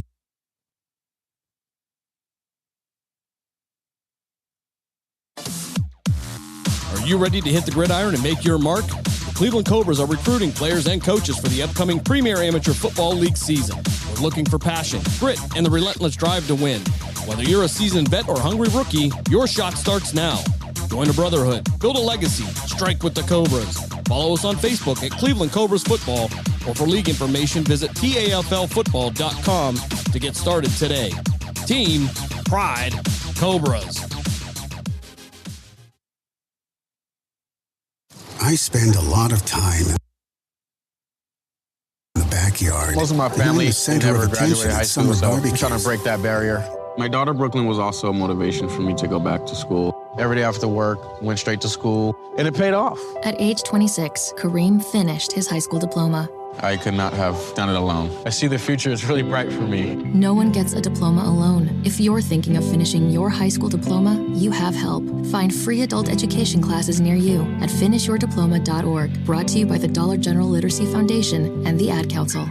So I'm a cat, and I just moved in with this new human, and she's got this little toy she's always playing with, all day long. Tap, tap, tap, tap, bloop, bloop. She can't put it down. There it is. Oh, and get this. She even talks to it. Last week, she asked it for Chinese, and guess what? Egg rolls showed up. Like magic. Humans have cool toys. A person is the best thing to happen to a shelter pet. Be that person. Adopt. Brought to you by the Ad Council and the ShelterPetProject.org. What if I told you that a tornado was going to happen tomorrow, right where you live? That it would touch down at exactly 3:17 p.m., and I told you the exact path it would take. You would, of course, prepare. You would talk with your loved ones, and you'd make a plan today. It's true, I can't tell you a tornado will strike tomorrow, but shouldn't you have a plan anyway? Go to ready.gov/communicate and make your emergency plan today. Don't wait. Communicate. Brought to you by FEMA and the Ad Council. Someone's got to set the tone out there, boys. Someone's got to set it. The station that sets the tone for Youngstown Phantoms hockey is Western Reserve Radio. WRDB, The Scourge. You're listening to Canton Akron Jets hockey on the iMedia One Sports Network.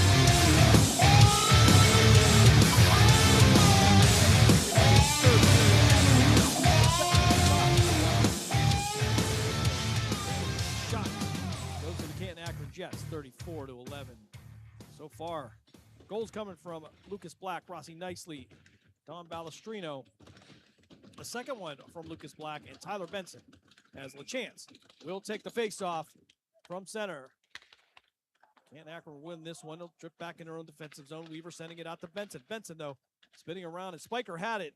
He'll fan on it. LaChance, 2-on-1 into the Newark zone. Takes a shot off the glove of Crowell into the low right corner. LaChance from the far side. From the left circle now, Benson working to the inside. Tries to feed it to Black. Black overshooting the puck just a little. Couldn't time it up. He'll backhand this one to Benson behind the goal line. Sending it to the far side. Giving it to LaChance. LaChance feeding it back to Benson. It'll go off his stick high up in the air. And back behind the goal line. Benson from the low right corner. Looking for an option. Tries to take a shot here. It'll ricochet out to Weaver. Weaver taking a shot into the chest of Crowell. The clock will stop with 16:16 to go here in the game. Jets with a 5-1 lead.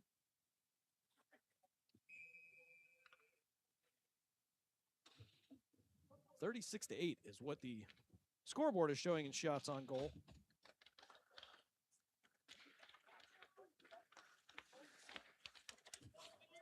Back out to center now. For it nicely. He'll be upended. He'll go down, and we're going to get a call, a tripping call coming up against Newark. The Jets will go to their first power play of the night.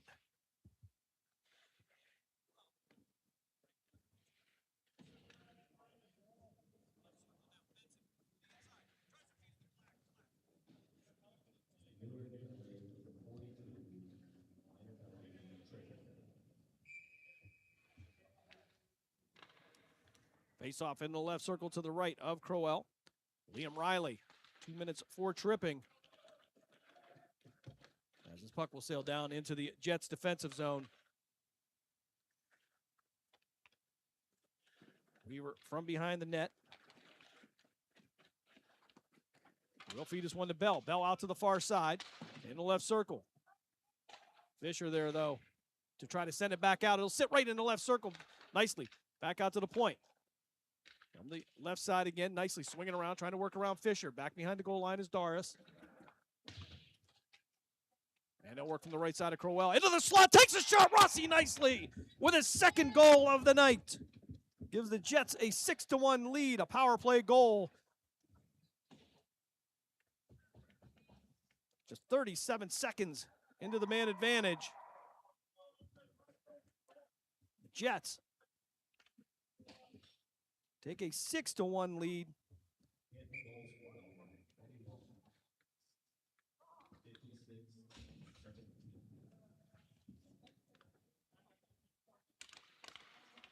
Face off at center. He'll send it out to the near side to Barbieri. Barbieri chipping it down into the Newark zone.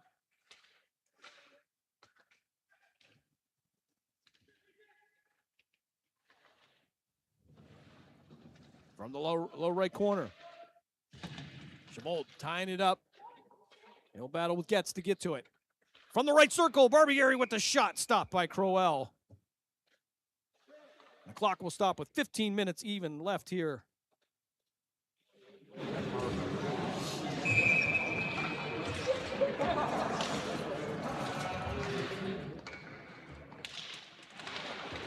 Face off in the right circle, back to Johnson. Johnson going to go D to D.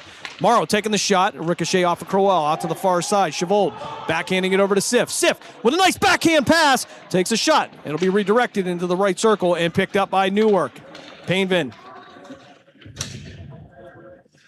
Down the near board. He'll be knocked off the puck by Barbieri. Chavold will send it out to the far side to Sif. And now Barbieri trying to get through the zone, but he'll have the puck redirected by Johnson. Back out to the far side. Sif will try it again. He'll work his way past Smith. Left circle, working to the right of Crowell. Feeds it over to Stagmeyer. Stagmeyer takes a shot, stopped by Crowell. 14-16 to go here in the game. Jets with a 6-1 lead. Jones down the near board. Weaver in front of him, tries to feed it in the slot, and just sends it to the far side. Jets with possession now, back out to center.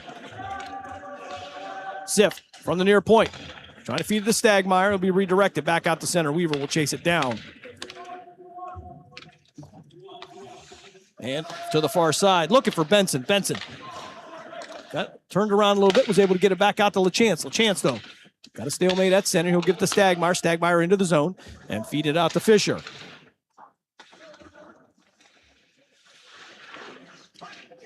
From the far right corner, Weaver out the far point, at the far point. Now working to LaChance. LaChance trying to swing around, takes a shot, redirected. Benson will keep it in. He'll drop this one for LaChance. LaChance taking a shot off the pad of Crowell and into the glass. Stagmeyer will have it in the lower right corner, but he'll have to battle for it. He'll send a Newark General down on his back. And are we going to get a call for that? Stagmeyer going to head to the box. All right, so believe that's going to be a roughing call that they will call against Stagmeyer. Not the best one I've seen.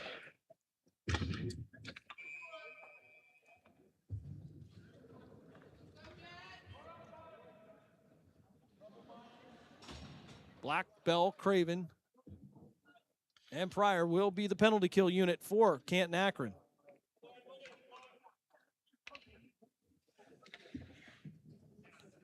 $13:15 to go here in the third period. Jets with a 6-1 lead.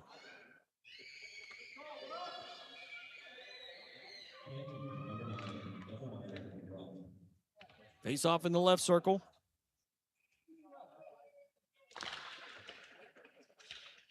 One by Newark. And we'll send this one down in the far side. Kessler will bring it around to the right circle. He'll drop it at the far point. Back to Kessler. Kessler taking a shot. And it's going to go high above the net and behind it. Pryor will reach in to try to grab it. Newark will come out with it. Payne back from the blue line. It'll be covered up by Mold.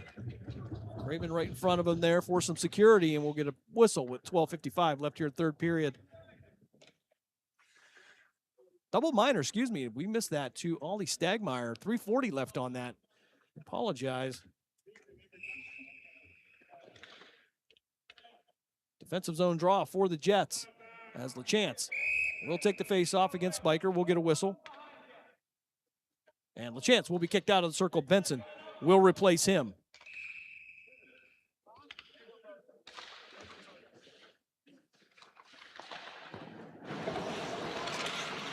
Puck settling in the low left corner, about to the left circle. Spiker taking a shot. Gonna go out the stick of Benson up into the netting. We'll get a whistle with 12:45 to go here in the game.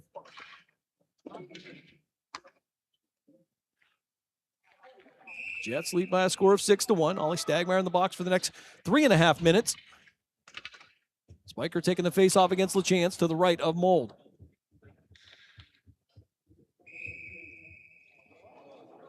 And we're going to have a switch in the circles. LaChance will be kicked out. And he'll again be replaced by Tyler Benson. Jets will win this one. However, Barbieri going to chip this one up into the netting. And again, we'll get a stoppage with 12:41 to go here, third period. 3:26 to go on the man advantage for Newark. They trail 6-1.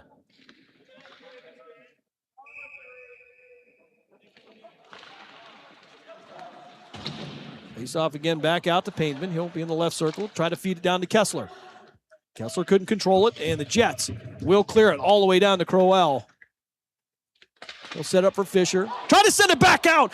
Benson took it from him, took it behind the goal line. He'll get it out to LaChance. LaChance, low right corner. Trying to work around Painman. Jets with some advantage here as LaChance was bumped off the puck, and now Newark back through center. Benson, though, reaching in. Some contact there. He'll knock Spiker off the puck. LaChance with an opportunity. One-on-one with Crowell. Backhands it, and it's going to be stopped by Tyler Crowell. General's going to try this one again. They'll reorganize, make it back through center, and Barbieri will just send it right back to Crowell, who will set it up at the goal line. Fisher will take it from the far side. Back out the center. Sif stepping in, trying to get a breakaway here. Benson into the zone. Will drop it down into the right circle. Stopped by Newark. Johnson trying to clear it out to the far side. He'll get this to Hoyt. Hoyt with a touch pass. Over to Enders. Enders trying to work around Barbieri. Can't do it. Barbieri going to swing around, bank this one off the glass, and send it down the length of the ice. 11:22 to go here, third period. 2:06 left on the man advantage as Lucas Black comes off the bench. Trying to sneak in to put one in, but Morrow will back him up. He'll keep it into the zone from the top of the slot. Taking a shot. Going to go off the back of Riley. And now Newark back through center. That's Hoyt trying to get away from Sif. Sif had his back. Weaver poking it off his stick. Sif now trying to send it out to the far side. And it'll be Jack Johnson waiting at the far point. Dropping it into the left circle. Seifert looking to take a shot. And Connor Mold will stand up and take that one as if it were ball 4 in a baseball game. 10:52 to go here, third period.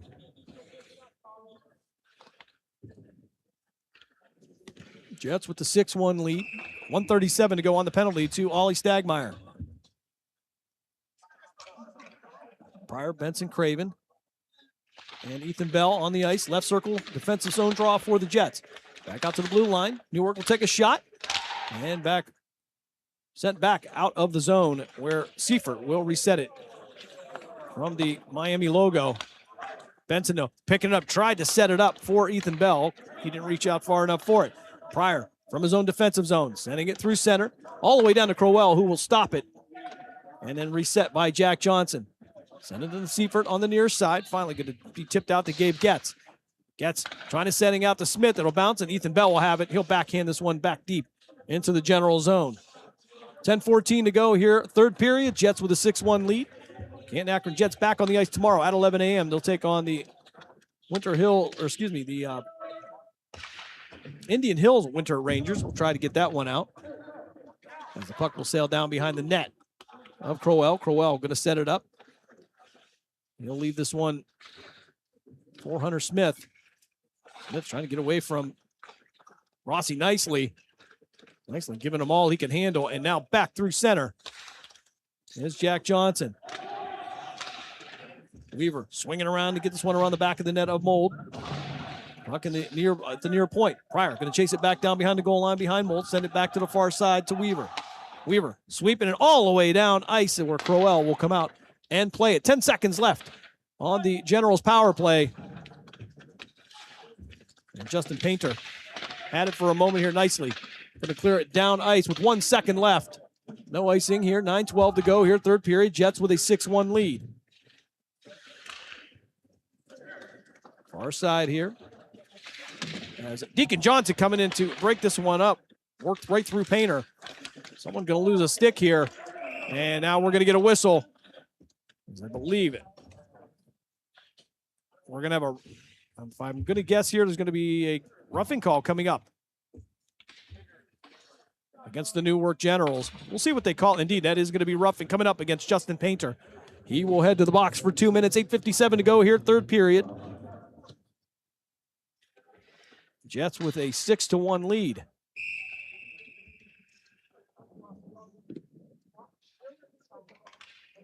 Face off. And the left circle to the right of Crowell. Sif taking it for Canton Akron. And this one will be tapped all the way down ice. Where Jack Barbieri will set it up behind Mold. He'll drop this one for Morrow. Morrow with some speed, sending it back to the far side of the ice, looking for Barbieri, be redirected by Newark. Higher, Dilly there, Kessler there as well, puck still loose. At center as it'll pass right in front of the Jets bench. Back to the far side, Morrow. Through center. Past the Generals bench, he'll be rubbed off the puck by Spiker. Spiker working to the left of Crowell, trying to get away from Deacon Johnson. He'll send it around to the point, and finally, it will be sent down ice. 1:20 left on the Jets power play.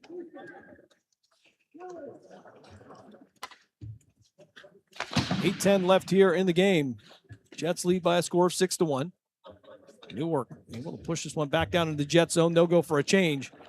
And it'll be Dan Sif through center from the far side. He'll be chased down by Urban. Puck still loose. Barbieri from the far side will back him up. Puck still loose. He'll take the shot right into the belly of Tyler Crowell. And the clock will stop with 7:51 to go here in the third period. Balestrino and Weaver will head to the ice along with Stagmeyer, Black, and Benson.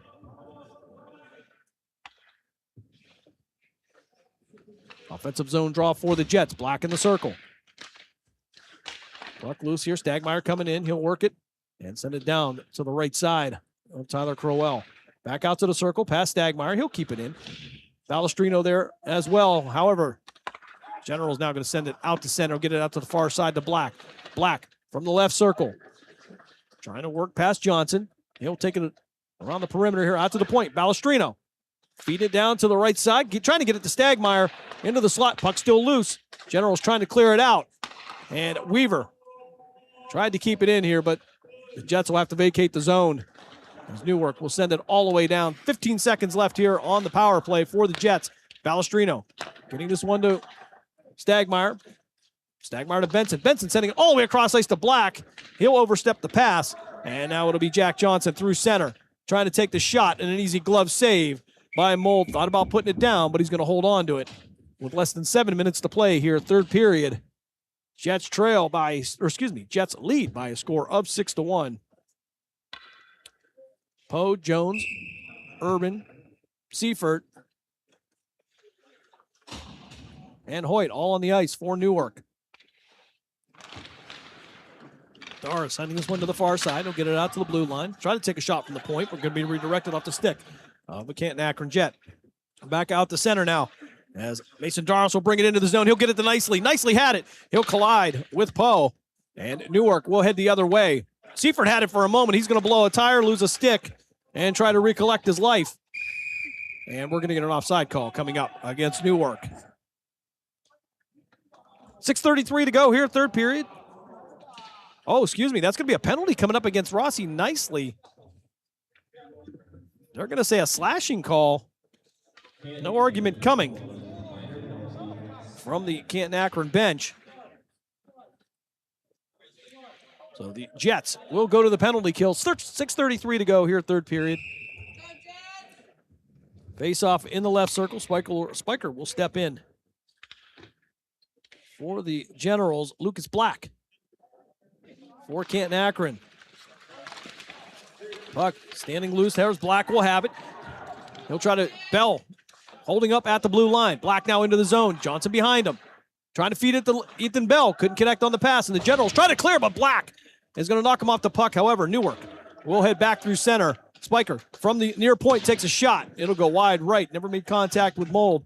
As Ethan Bell will try to chase it down into the upper left corner. Craven there as well. From the left circle, takes a shot. Swept away by the stick of Connor Mold. Seifert working from Mold's right to his left. Will send it back out to the far point. Johnson taking a shot. And this one will go up into the netting. And we'll get a whistle with 5:54 to go in the game. 1:21 to go on the man advantage for Newark. Craven, Benson, Stagmeyer, and Pryor. Now the PK unit for CAK. Defensive zone draw for the Jets. And Stagmeyer nicely sending this right down to Crowell. As Benson will put a little pressure on Benson, but almost put it in. And he'll try a backhanded shot stopped by Crowell. Good hustle by Tyler Benson. Almost picking up the goal. Even better stop by Tyler Crowell with 5:44 to go here in the game. Jets lead 6-1. Stagmeyer in the right circle for the draw. We'll send this into the near board to Seifert. Seifert sending it out to the far side. As the clock ticks away on the power play for Newark. 1 minute left on the man advantage. As they'll send this one down to Crowell. Crowell playing it out to the far side. Back through center. Pryor going to step in there. Kessler there for Newark. Pryor tying it up against the board. He'll wait for a little bit of help. Actually going to pitchfork this one out to center. And kept out there. High stick there, and it's going to be touched up by Newark. Seifert setting it up from his own defensive zone for the Generals. Will send it back out to Mills. Mills on the near side. He'll be one-on-one with Craven. He'll try to drop the pass. Was looking for Kessler, but Benson was there to break it up. Puck from behind the net of Mold. Kessler there. Pryor, however, with possession. He'll bank this one off the board. Back out the center, and Ollie Stagmeyer trying to chase down Johnson. Creating enough havoc here that Generals will pick it up from center. Just 10 seconds left on the man advantage for Newark. Contact on the far side. Thorschivold will go down. Puck still loose. He'll be in the Jet zone. Sent out to center where Payneman will have it. He'll be worked by Dilly. Dilly going to take it. Looks for the backhand, and he's going to get a goal. Dilly! That's the 7th goal of the game for Canton Akron. 7-1 is your score. Wyatt Dilly discovering a new skill here in recent weeks, as he will have his 3rd goal in the last 3 weeks. I'm confirming. Okay, all right. Deacon Johnson taking the face-off against, Hunter Smith. Sent down into the Jets' defensive zone. Deacon Johnson back through center. Dilly to his right. He'll feed Dilly. Wyatt Dilly from the right circle. Looking for an option. Back out to the point. Has Barbieri. Barbieri was going to try to sweep one. Couldn't connect on it. Couldn't get past Hunter Smith. Fisher from the far right corner. Sending it back out to center where Max Morrow will wait for it. He'll return the favor. Actually, he'll send this one out as a souvenir into the stands. Some lucky fan, if they can get an autograph, that might be worth something. 3:56 to go here in the game. We're back to full strength on both sides. Unofficial shots on goal. 46-13 in favor of Canton Akron. Doris taking the face-off for the Jets. He'll take this one against Hoyt. Morrow drifting back in his own defensive zone, trying to work it off the far board. Nicely there. Puck still loose to the left of Mold. He'll take a shot. Pad save by the Jets netminder. Puck still loose from behind the net. Morrow will go down. And this one will work into the near board. As Ethan Bell coming in to break this one up. He'll send it back out to center, where Johnson will send it down behind the net of Mold. Connor Mold going to come out, slow it down. And they'll work it off the near board. It'll be Jack Barbieri trying to get it out of the zone. He'll feed it to Bell. Bell out to center. Now Barbieri from the right circle to the left of Crowell. Working to the inside, takes a shot. Pad save by Tyler Crowell. Barbieri will dump this one down behind Crowell, where Newark We'll send it into the far right corner. Try to get it back across ice. Can't connect on the pass, though. Johnson finally will send it out. And Hoyt going to be knocked down by Morrow. And I believe we're going to have a penalty coming up as Max Morrow will head to the box. They're going to say elbowing. With 3 minutes left in the game, Jets lead 7-1. So the Jets will go to the penalty kill. Weaver, Pryor, Black, Stagmeyer will be on the ice. Kessler, Spiker, Urban, Mills, and Johnson for Newark. Defensive zone draw for the Jets in the right circle. Newark will win this one. They'll get a shot off. Pad saved by Mold. Kessler sending us back out to the far point. Poked out now by Lucas Black. Black with some speed. He'll have Stagmeyer behind him from the left circle. Works to the inside and takes a shot. Saved by Crowell. And a second attempt by Black. He tries it for the backhand. Kessler going to come in and break it up. Newark now back through center. We'll work this up to the near board. Pryor had it. Spiker had it. And now it'll be redirected down to Crowell. Crowell will be able to sweep it out to the far side to Johnson. Stagmeyer poking it out. He'll work from behind the goal line. Far right corner to the right of Crowell. Working from behind the net now. Spiker setting it out to Mills. Mills trying to get it out of the general zone. He'll take it down the near board. Dilly there to break it up. Jack Pryor from the far side, banking this one off the glass, and we'll have this one sent down to Crowell. Dilly right there, though. Hesitation by Crowell. Dilly come in to break it up. Seifert there for Newark, working from the left side, low right corner now. Dilly trying to backhand it, and he'll get it to Jack Johnson, though, for Newark. Johnson through center. Back out to the far side, and it's going to be an icing coming up against the Generals.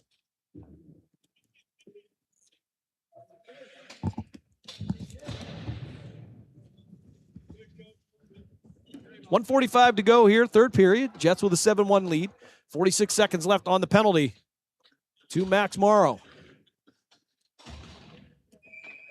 Offensive zone draw for the Jets. Chavold in the circle. He'll be out there with Balestrino, Craven, and Siff. Siff going to send this one down behind Crowell. Fisher trying to clear it out to the far side. Going to be chased down by Liam Poe. However, Siff right there to keep it in the zone from the far right corner. General's going to come out with it. He'll get out the center. Not far to go as Chavold will poke it right off of his stick. And Siff sending it to the far side. Craven going to send this one down to the low right corner to buy some time. 15 seconds left. As Max Morrow giving the signal to go right back to the ice with 10 seconds left on the man advantage for the Generals. Puck down in the General zone now as Seifert will try to reorganize with the last 2 seconds ticking off for the Generals power play from the far side. Now it's going to be Urban. Urban trying to work around Craven. Craven going to force him behind the goal line. Craven taking the path away.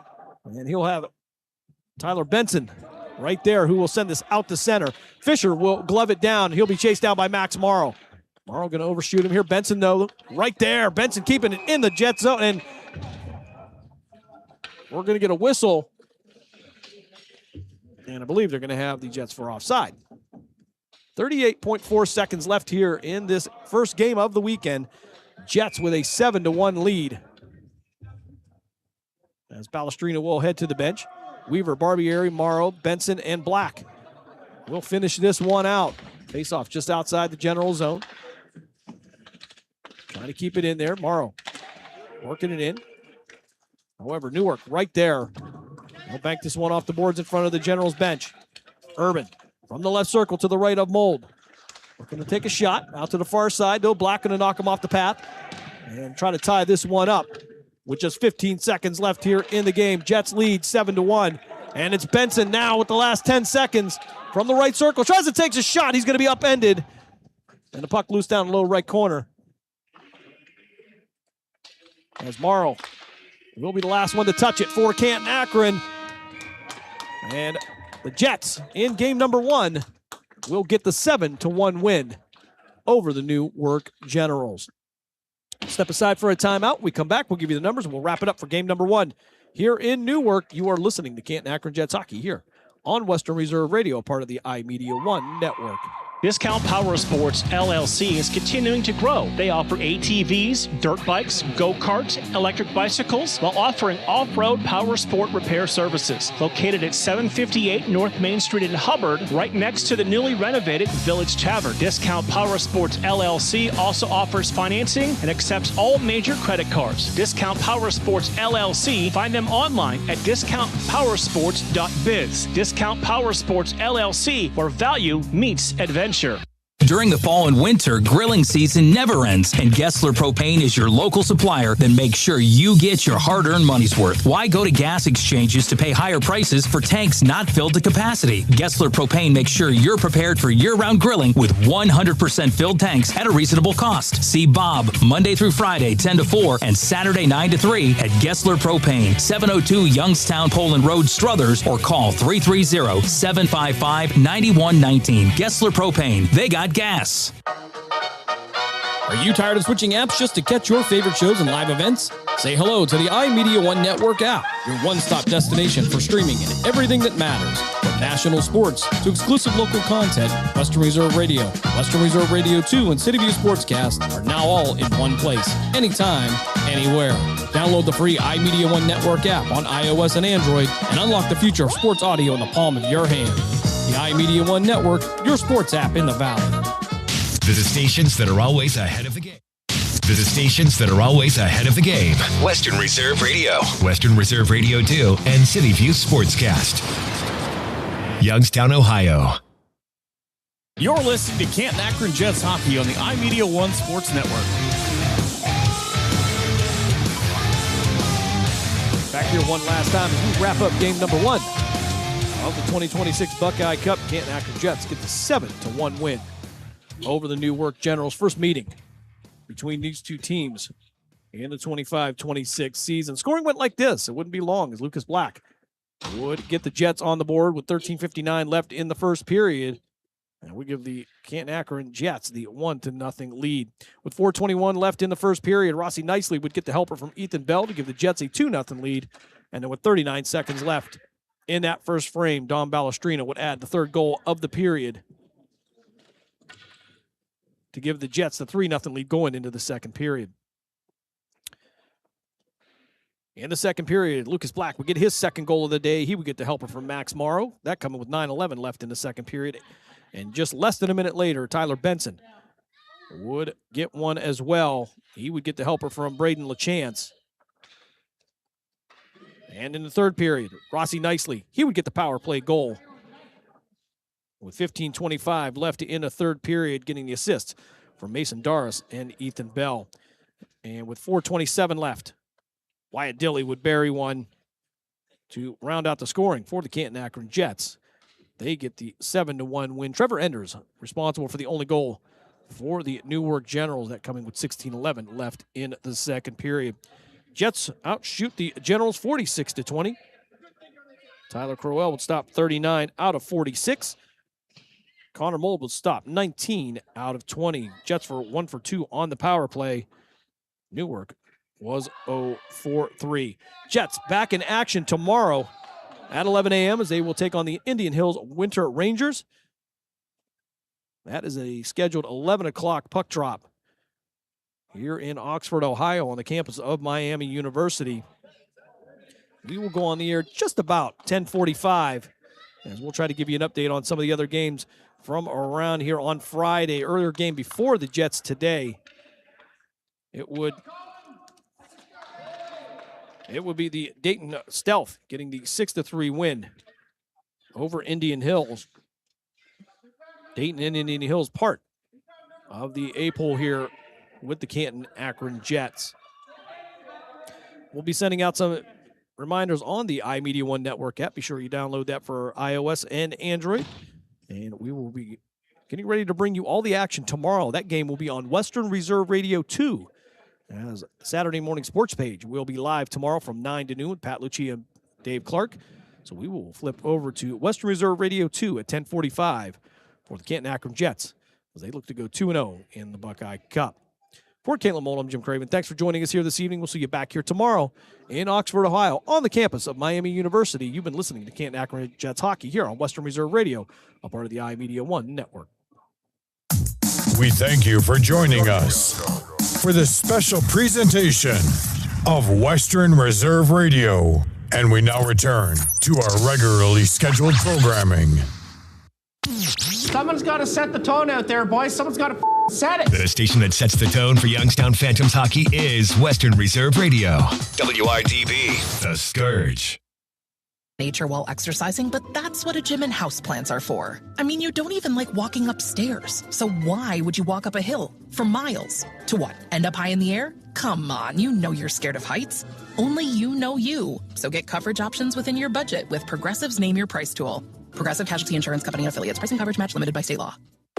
Wendy's has a new Girl Scout Thin Mints Frosty Fusion with Girl Scout Thin Mints cookie pieces, rich creamy frosty, and a mint chocolate cookie sauce. Which means Girl Scout Thin Mints and Wendy's Frosty, yeah, they're basically best friends now. It's like two delicious desserts just high-fived, snapped a few too many friendship selfies, and then rode a tandem bike down a never-ending road of mint chocolate frosty perfection. So, swing by Wendy's and try the new Thin Mints Frosty Fusion. Limited time only at participating U.S. Wendy's. Coming up on the next edition of Follow the Money, conference tournaments are here. The little guys get underway. We'll break down some of championship week. Also a fun day in the NBA. We'll recap the weekend as well. Clippers-Warriors on Peacock. And Iowa State takes on Arizona in a top 5 matchup. Nick Whalen to talk NBA props as well. Follow the Money 4 to 7 Eastern on VSiN, the Sports Betting Network, Sirius XM Channel 158. Check out the website for all the betting tools and analysis. Or get the VSiN Watch app. Hey, VSiN fans, it's your old pal, Brent Musburger. I know what you're thinking. You're driving in your car, listening to VSiN, and you have no way to write down all those pics you're hearing. I have the solution. Become a VSiN Pro subscriber, and you'll get access to every pick from every show. Bill 80 will even send you an email with all of them every morning. Go to vsin.com to become a Pro subscriber and join us on the Sports Betting Network. That's vsin.com.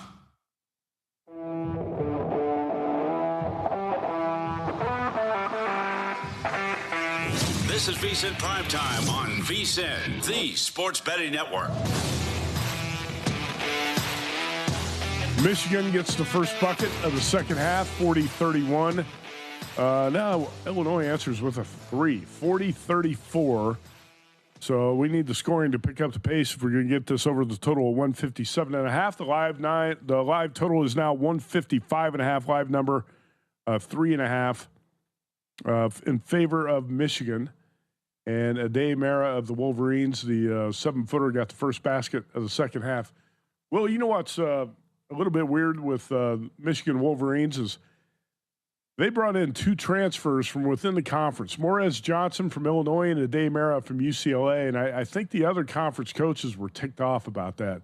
And I don't know if you've read this as well, but Dusty May also tampered with, I guess you would say, Braden Smith, who tried to get the Purdue senior guard to transfer to Michigan. I think Dusty May is not very well liked by his colleagues. Do you get that sense from what you've read about the Big Ten? But I'm sure Dusty May doesn't really care since he's got maybe the best team in college basketball. Yeah, there's no honor among thieves. These guys are all trying to get the best players. So I guess there's a code and certain things you don't do, but a lot of it's probably jealousy, like you said, that Michigan has the best team. I thought Indiana, look, they're happy they won the football title, and they've got Cignetti, and I actually think DeVries is a decent coach, but Dusty May was a perfect fit. They stuck with Woodson, I thought, a year too long. So imagine that if you had Dusty May coaching the hoops and Cignetti coaching the football, you'd be in good shape. But I agree. I think there's some jealousy and there's a little bitterness with May going after these players.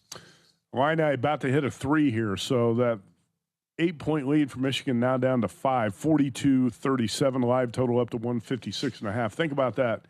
Kurt Cignetti and Dusty May. Indiana had a chance to have 2 of the best coaches in each sport, and they blew it. They held on to, like you said, held on to Woodson 1 year too long, and Dusty May went to Michigan.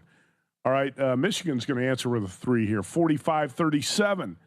Scoring starting to pick up a little bit here in the second half, and this is what I'd hope to see. A higher scoring, more efficient offensive game between these two teams. All right, college hoop season's heating up. The best betting stretch of the year right around the corner. Right now, VSiN is offering our Hoops Mania special. Give VSiN Pro access now through May 1st for just $29.99. With VSiN Pro, you get daily best bets from VSiN host and guest. real-time DraftKings and Circa betting splits, AI-powered prop tools and matchup analysis, 24/7 video and full show replays on the VSiN Watch app, and our March Mania betting guide, which is going to come out right after Selection Sunday. If you're betting the tournament, this is a must. Sign up today at vsin.com/subscribe. VSIN.com/subscribe. If you're a VSiN Pro subscriber, you get the Circa College Hoops Challenge plays Saturday morning before anyone else. Michigan up 45-38, 2.5 minutes into the second half, so scoring has picked up a little bit here. Let's look at the College Hoops Challenge standings for last year, and I believe this is just the top 10. We had 15 contestants a year ago, and Paul Stone out of Texas, the winner with 34.5 points. He was 30-19-1 ATS. 8-1-1 on the best bets. Tim Murray, Big Red, 27-22-1, 30.5 points, 6-4 on the best bets. Took second. Tim Murray was tied with Aaron Moore, the professor, for second, and I believe Tim won the tiebreaker. I can't recall exactly what that was, but a tie for second, and I think it went to Tim on some sort of tiebreaker. Ken Thompson finished fourth. He's going to join us on the show here in a moment. 27-21-2 against the spread. JVT in fifth. Will Hill in sixth. Will, you were a half point ahead of me in seventh. You were 27-22-1. I was 26-23-1. And Duke in the Final Four was my downfall. I had Duke on the tiebreakers, Duke to win the whole thing, Duke futures, Duke over Houston. That was disappointing. David Deneen, the 2024 champ, finished in eighth. Ron Boyles, pro bettor out of Pittsburgh, ninth, and Chris Massero, who ended up being the Circa Friday Football Invitational champ, finished 10th. There's your top 10 out of 15, and most of those, I think, everyone on that list, aside from Ron Boyles, returning to the contest here this season in 2026. Will, that was a solid showing. 27-22-1, 6-4 on the best bets for you last season. Nice work there. Interesting. 27-22, 6-4 on the best bets, but I'm behind JVT, who's 26-22, 5-5 on the best bets. Well, so I'm trying to think of what happened there with the scoring. No, I think there's a couple of inaccuracies on this chart because I don't have 10 best. Okay. I don't have 10 best bets, and I don't think that was my accurate best bet record. I'm not really sure what's going on there. There's a couple. I don't think those standings are completely accurate. Let's put it that way. They're close. Okay, they're close. But we know the Pulse. I remember that's in the ballpark of what I was, right? I started slow, rallied late, finished just behind like second and third. I don't remember exactly where I finished. I remember flirting with being, in the money or finishing second and third, but I never really had a shot to win. And I was, few games or a game or two behind like second, third, et cetera. But we know Paul Stone won for sure, and I know his records are correct. They're 30-19-1, 8-1-1 on the best bets, and Tim Murray in second. Aaron Moore, Ken Thompson, JVT rounding out the top five. Michigan up 51-41 on Illinois. So the Illini just can't close the gap here. They can't get things going offensively. Will, are you starting to get a little bit more concerned here? The live number is Michigan minus 8.5. The live total is 157.5. How about the money line? Do you think this money line price is too high or not? I know the algorithm's going to spit it out and say it's accurate, but Michigan minus 720, that's a big number with 15.5 minutes to go in the game. What's the comeback on Illinois? Because sometimes they can have a wide gap for these plus money 450. Lines. That's a huge straddle. Yeah, it's a big split. Yeah. It's nice to be a bookmaker, isn't it? minus 750 plus 420 or whatever it is. It's nice to be a bookie. Minus 720 plus 450. That's the number of DraftKings. 8.5. And 157.5. Michigan up 51-41. We got the first time out, just under 16 minutes to go in Champaign. I want to go back to the Arkansas-Florida game again. Does it matter to you? I think you're really tempted to take the Hogs as dogs. Does it matter to you if the number is 9.5? You're not going to take it, but if it's 10.5, 10 or 10.5, you will. Are you number sensitive on a big underdog like that? I am number sensitive. I almost prefer it's 9.5, so I pass because I really don't want to fade Florida. But if you get to double digits, especially 10.5, and I haven't seen the numbers yet. I'm not sure if the numbers are up. They're now 7 o'clock Eastern or 7 o'clock. Yeah. Okay. This went up. The circuit numbers just went up. I'd be tempted to take it. Mm-hmm. Tempted to take it. Yeah. I don't love fading Florida here, stepping in front of that train, but 10.5 is a lot. That's a great backcourt for Arkansas. They're big. They're athletic. At some point here, Florida's not going to play their A-plus game. It feels like they've been playing on such a high level for such a long time. Granted, I said this the other night against Texas, and Texas is up 3 with 6 minutes to go, and then Florida hits the gas and wins the game and wins it comfortably, covers comfortably. So I'm not dying to bet against this Florida team, but I do feel like it's a lot of points. I'll tell you what the numbers are. Circa numbers are up on the board now, so we're going to use these for the contest. Duke is a 10-point favorite over Virginia. Now, there are a lot of books out there at 10.5, and Circa is a little bit shorter on Duke by posting 10. I'll go down the board a little bit to some of the other games that might be popular. Vanderbilt, Kentucky.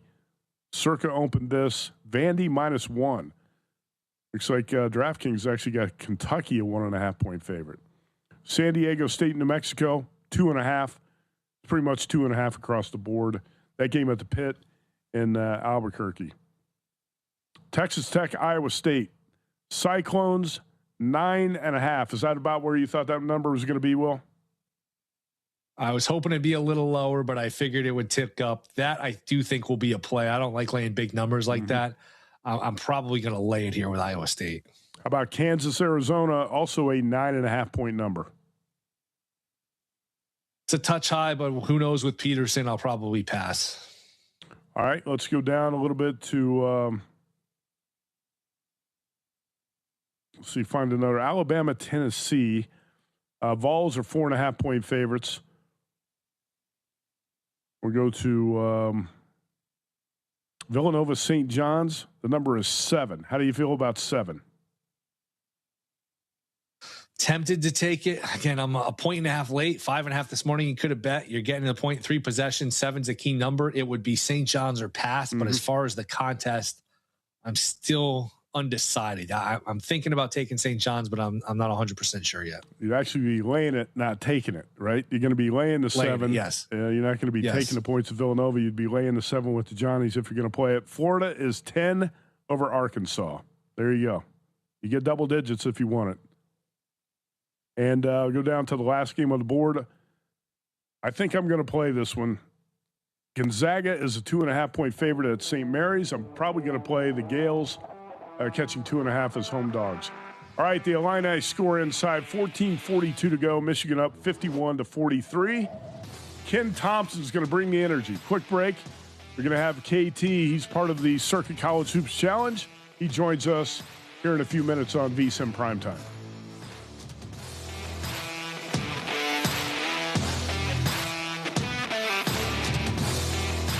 Why choose a Sleep Number smart bed? Can I make my site softer? Can I make my site firmer? Can we sleep cooler? Sleep Number does that. Cools up to 8 times faster and lets you choose your ideal comfort on either side. Your Sleep Number setting. Enjoy personalized comfort for better sleep night after night. And now, during our President's Day sale, take 50% off our limited edition bed, plus an extra $100 off all mattresses. And Saturday. Only at a Sleep Number store or sleepnumber.com. The second I see that Chick-fil-A text in the group chat, I'm throwing my shoes on and running out the door. Hey, I'm Layla. And I'm Kaylin. And a little thing we love about the Chick-fil-A chicken biscuit is how it feels like an easygoing morning. The chicken adds the most flavor. It's juicy and seasoned. The biscuit is just very light and airy and fluffy, just like a cloud. I also love to put jelly on mine so it's sweet and savory. It's a good start to the day. Mornings are a little bit brighter with the Chick-fil-A chicken biscuit and Simply Orange Juice. Available on the Chick-fil-A app. Real guests paid for their testimonials. Experience the time of your life at Circa Resort and Casino in Las Vegas. Live it up with the world's largest sports book, Circa Sports.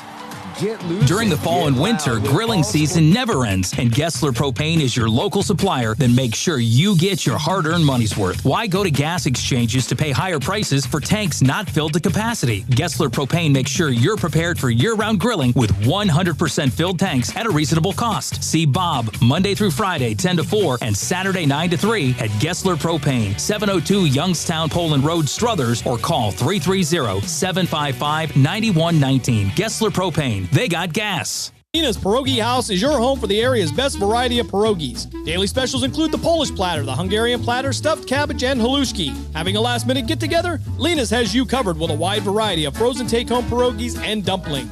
Go to Facebook at Lena's Pierogi House to see the weekly lineup of available flavors for dine-in or carry-out. Catch the best at Lena's Monday from 10 a.m. to 4 p.m. and Tuesday through Friday from 10 a.m. to 8 p.m. 20 North Main Street in Hubbard, or call 234-254-8532. The stations that always keep you in the zone. I love it. It's awesome. Western Reserve Radio, Western Reserve Radio 2, and City View Sportscast, Youngstown, Ohio. Hear the rest of the conversation with Jonathan Von Tobel on Pod of the Futures, wherever you get your podcasts, and on the VSiN Watch app. Elevate your sports betting game with VSiN's exclusive betting splits. Stay ahead with real-time market trends and track bet percentages on any matchup, then uncover the edge by comparing them to the amount of bets placed to find out where the sharp money is headed. Upgrade to VSiN Pro to access betting splits, live odds, line moves, power ratings, and in-depth game analysis. Go to vsin.com/pro to join VSiN, the sports betting network. Cashing out with Dustin Sweetelson. This rotation for Houston continues to take steps back. They lost so much. Framber Valdez, this could be a chance for them to not just miss the playoffs, but potentially finish under 500. The win total is 86.5. And if I'm betting anything with Houston, it's only on the under. I'm not penciling them in to have a great season. This could be the spot where Houston finally comes crashing down. Cashing out Saturday through Thursday at 11 p.m. Eastern on VSiN, the sports betting network. Your favorite VSiN shows and personalities are now available to download as podcasts. Catch every hour of our live broadcast with VSiN Best Bets, or find your go-to show and download it directly. Get instant reactions to last night's games, sharp analysis on today's biggest matchups, and everything in between. Whether you're commuting, working out, or just catching up, VSiN lets you take the action with you wherever and whenever you want. Search VSiN on your favorite podcast platform and get in on the action with VSiN, the sports betting network.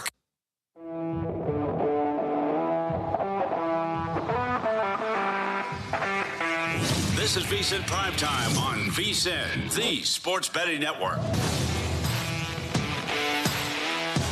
All right, we're back, and sort of the Fighting Illini. They're back in this game down 5, and we're going to have an interesting final 12 minutes or so in Champaign.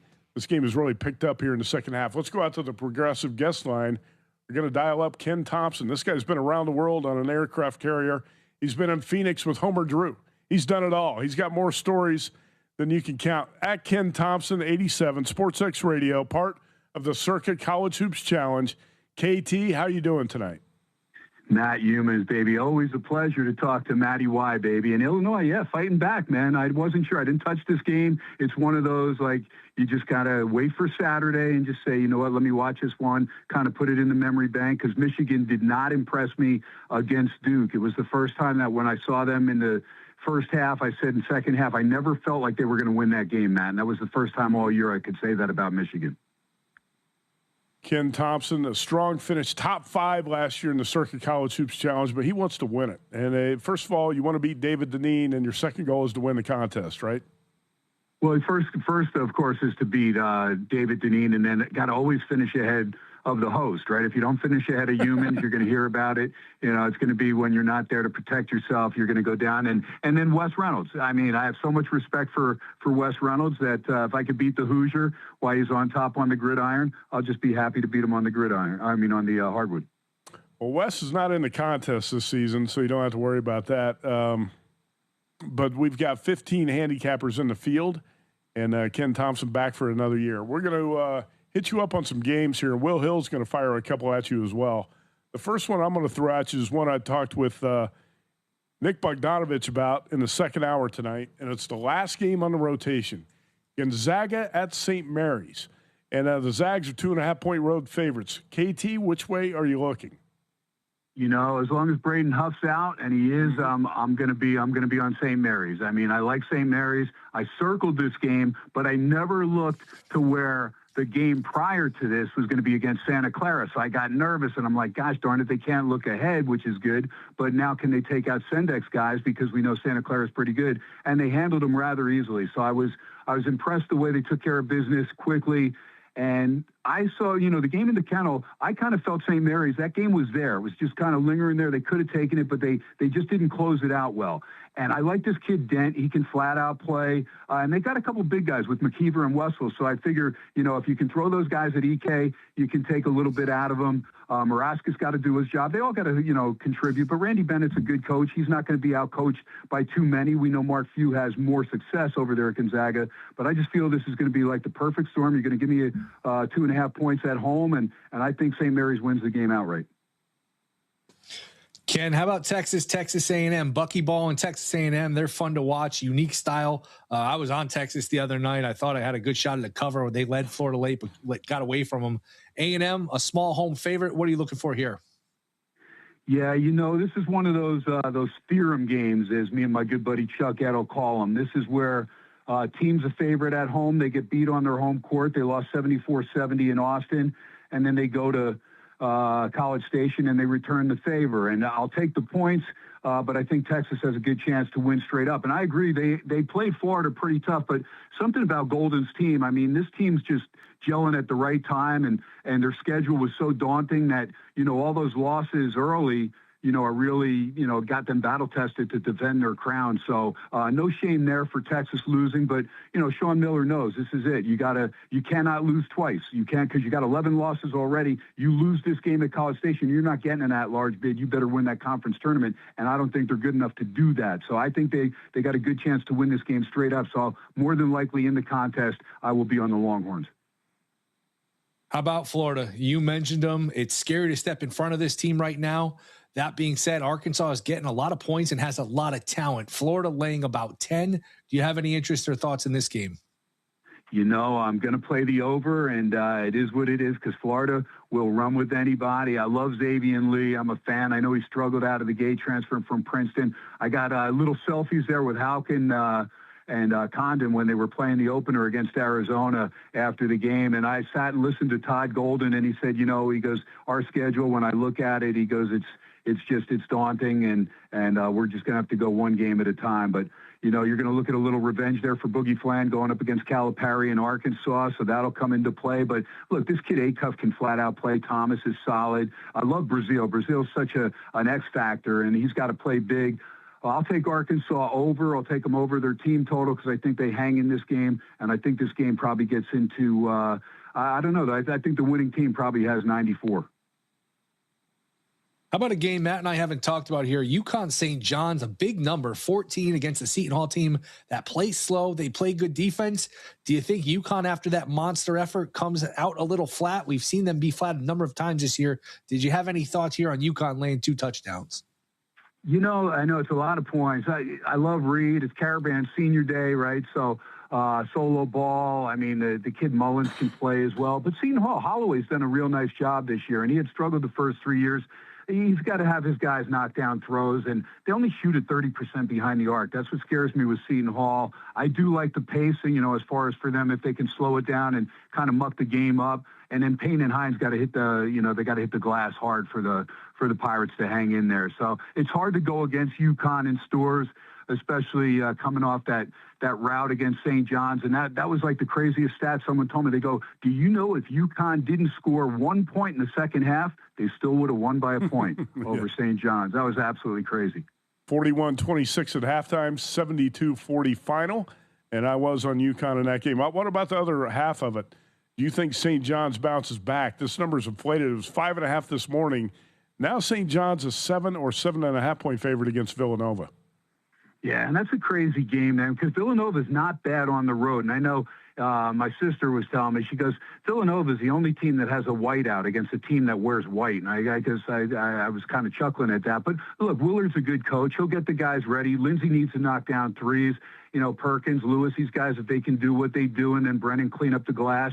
But, Ejiofor, very solid. And, Patino coming off the embarrassing game. So that's the whole thing. Do you want to take a shot at Nova, even though they're decent on the road, just knowing that you did not want to even be around Patino? But I have a feeling Patino probably did what some of the good coaches do that have been around for a long time. Just said, guys, we're not even going to watch the film. Just throw it out, just burn it. And I expect you guys to be. I'd even give them the day off after I got back from stores and just say, we'll see you on Monday. And just, expect them to own up. They know what they did or didn't do. And I think everybody will probably play for Rick as far as to get back in his good graces. So I don't want to go against them, but I respect Nova, and Kevin Willard's a good coach. So it's probably a game I stay away from.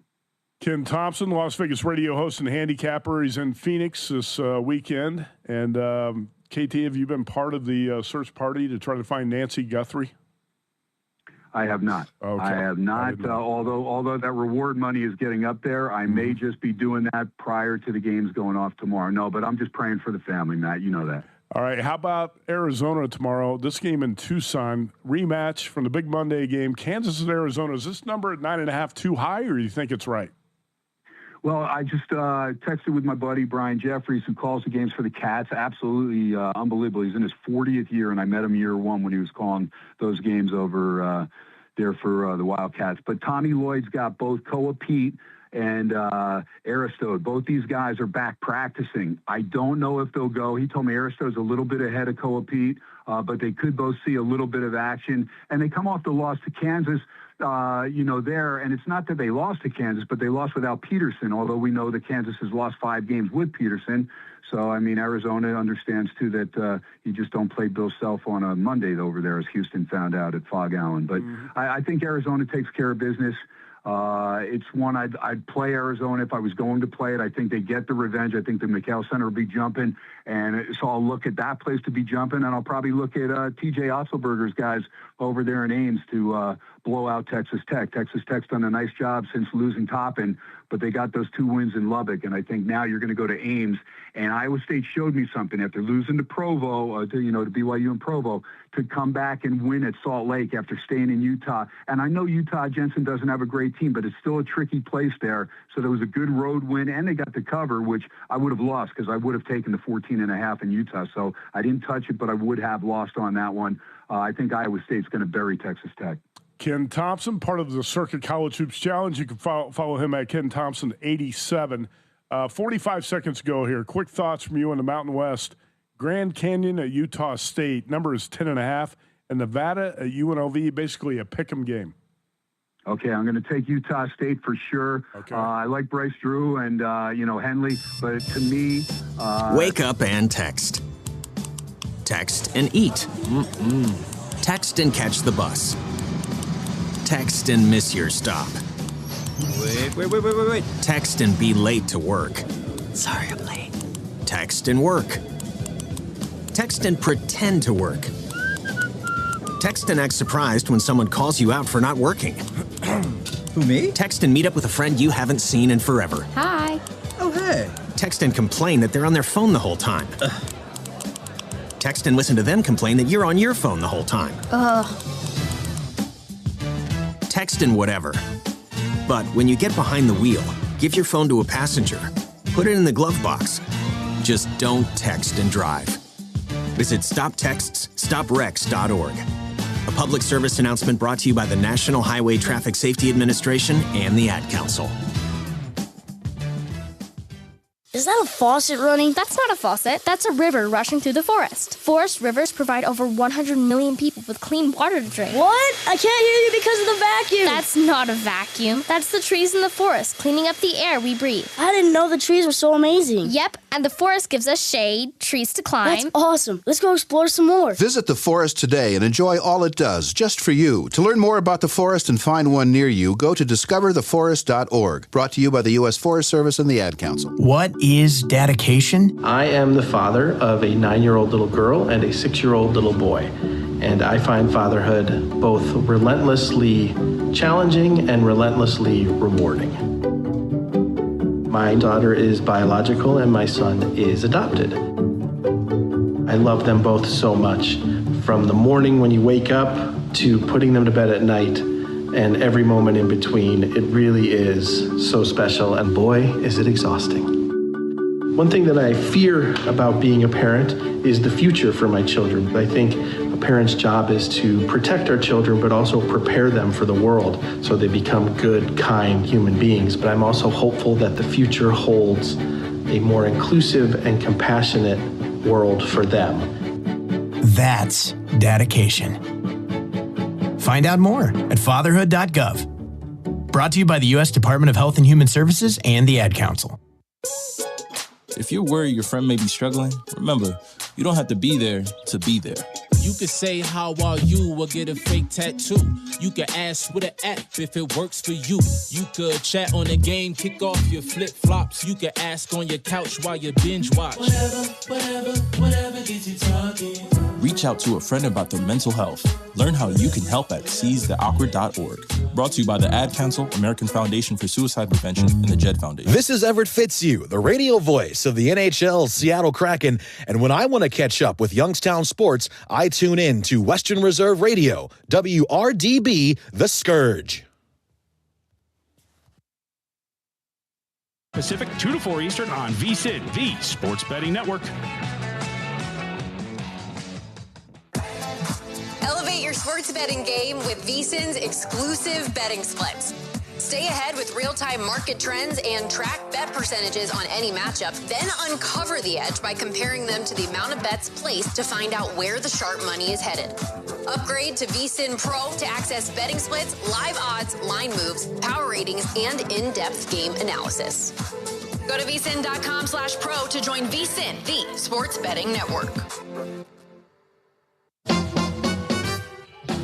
The boys of summer are getting ready to take the field, and we're getting you ready for the upcoming baseball season at vsin.com. The 2026 MLB Betting Guide is now available with previews and season win total opinions for all 30 teams, a look at whether or not money truly does buy championships, and helpful tips on how to handicap the different ballparks, weather, and win. Former MLB reliever Jensen Lewis, the athlete, and vsin.com managing editor Adam Burke, the analyst, collaborated on the team previews to give you the nerdy take and the played the game take with the most unique baseball betting guide in the business. Get your copy a la carte for $19.99 at vsin.com/MLB-guide or become a VSiN Pro subscriber and get the preview magazine with your subscription. See our current subscription options at vsin.com, the online home of the Sports Betting Network.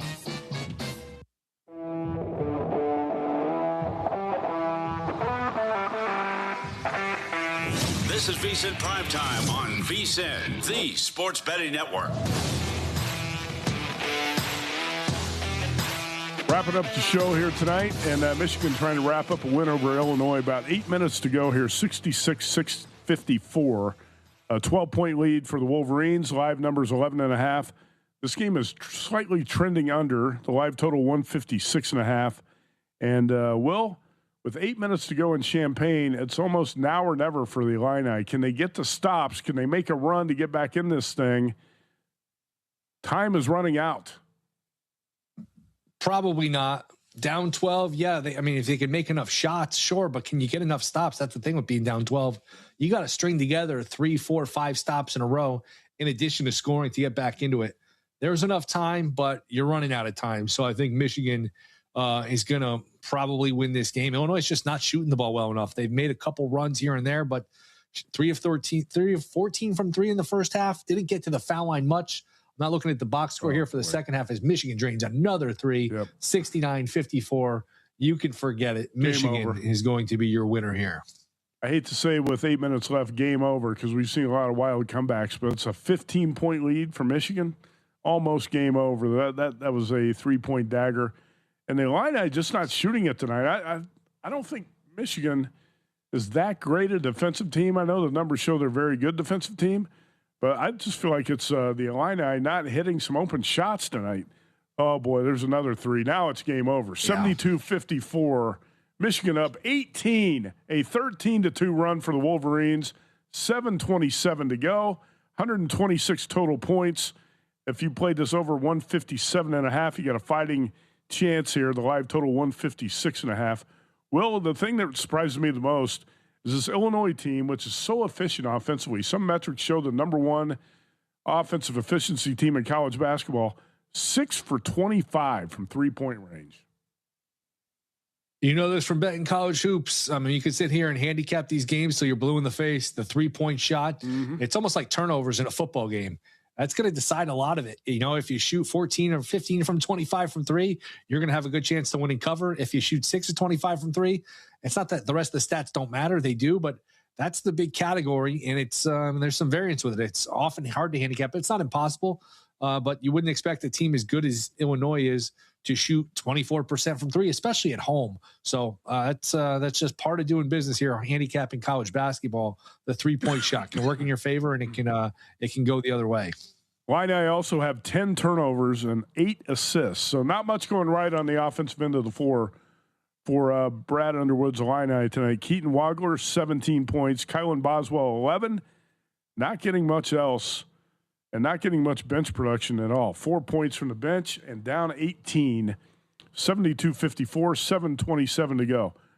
Wolverines not exactly shooting the lights out from three, 6 for 19, but they are 27 for 53, 51% from the field, and 7 turnovers, 13 assists, and doing a better job on the boards tonight. A little slight rebounding edge for Michigan, but Ade Mara, the 7-footer, transfer from UCLA, 19 points.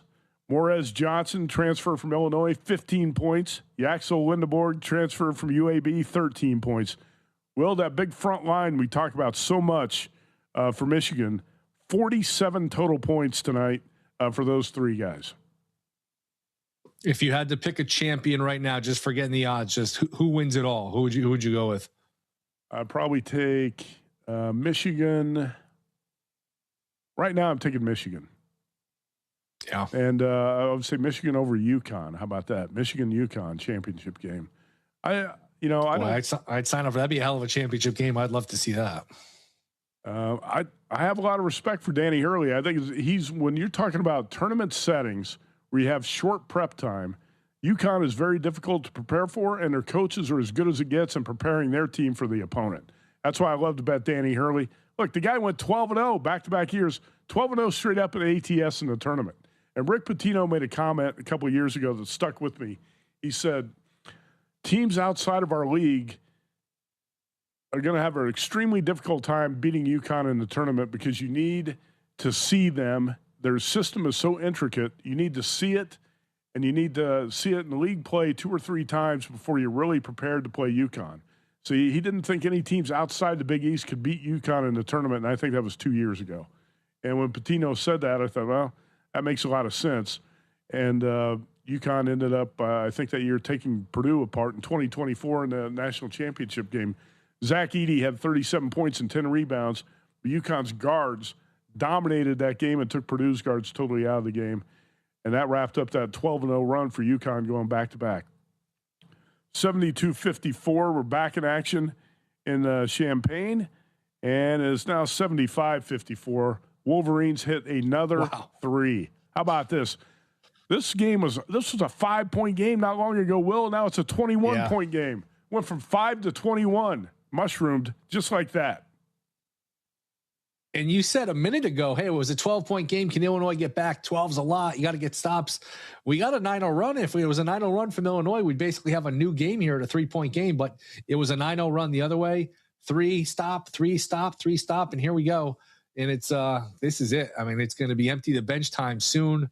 And I would imagine, without having the sound on, I would imagine it's a very deflated building there in Champaign. I know you got a great crowd on hand tonight. You got a top 10 matchup, number 3 Michigan, number 10 Illinois, and the number 3 road team. A 1.5, 2-point road favorite up by 21. I'll tell you what's really going to hurt the total here. If you bet over 157.5, Michigan's just going to run clock now.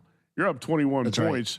You got no urgency on the offensive end. You're going to run clock on these possessions and probably throw up a jumper late in the shot clock, and that's what Michigan does right there. Air ball 3. This game's probably going to go under the total, 129.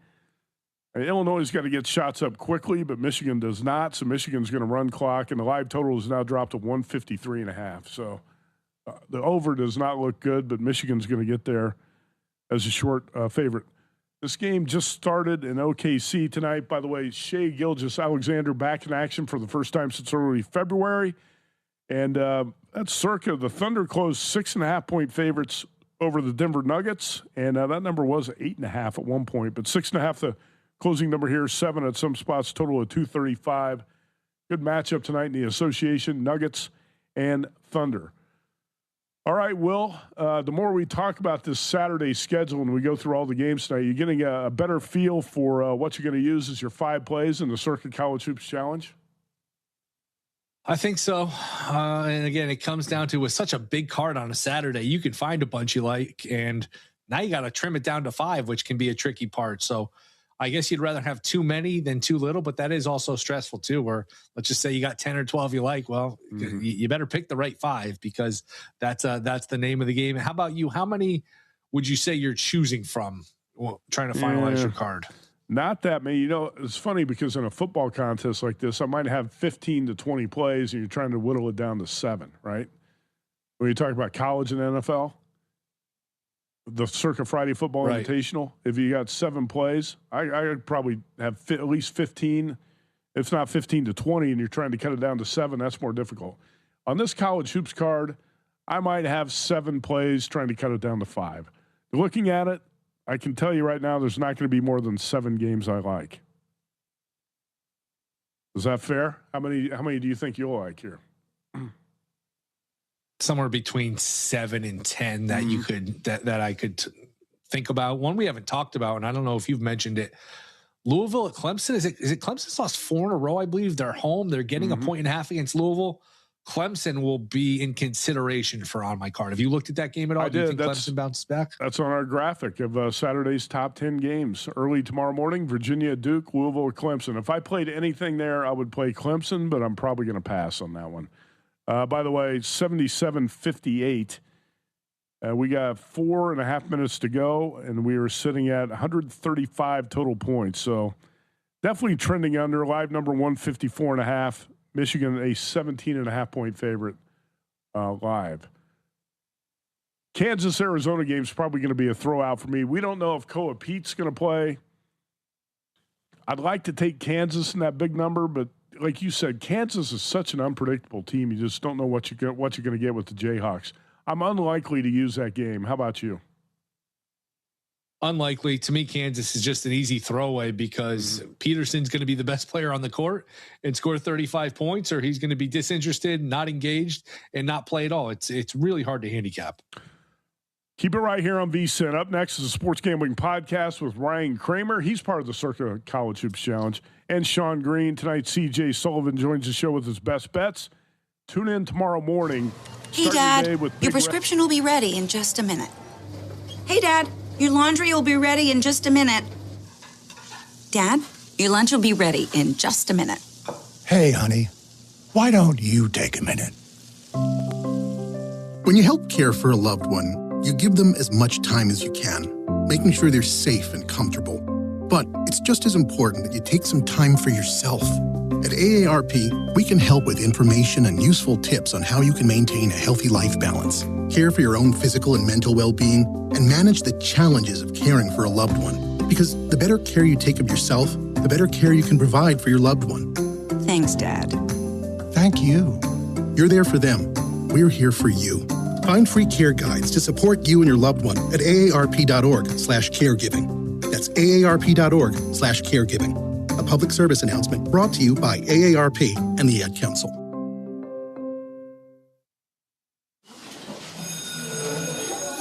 All right, class.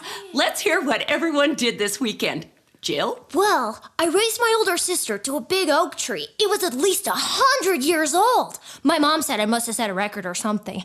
And then we went down by a stream and perched up on this huge rock and saw all of these little minnows swimming around way below us. And then I rescued my little brother from an evil slug king who was guarding him in the bush fortress. And my sister and I brought him back to our super twig fort for safety. And then we all laid out and told stories until it got dark. And the Big Dipper led us all the way home. Wow. Awesome. Where were you, Jill? Yeah. We went to the forest. It's not that far away.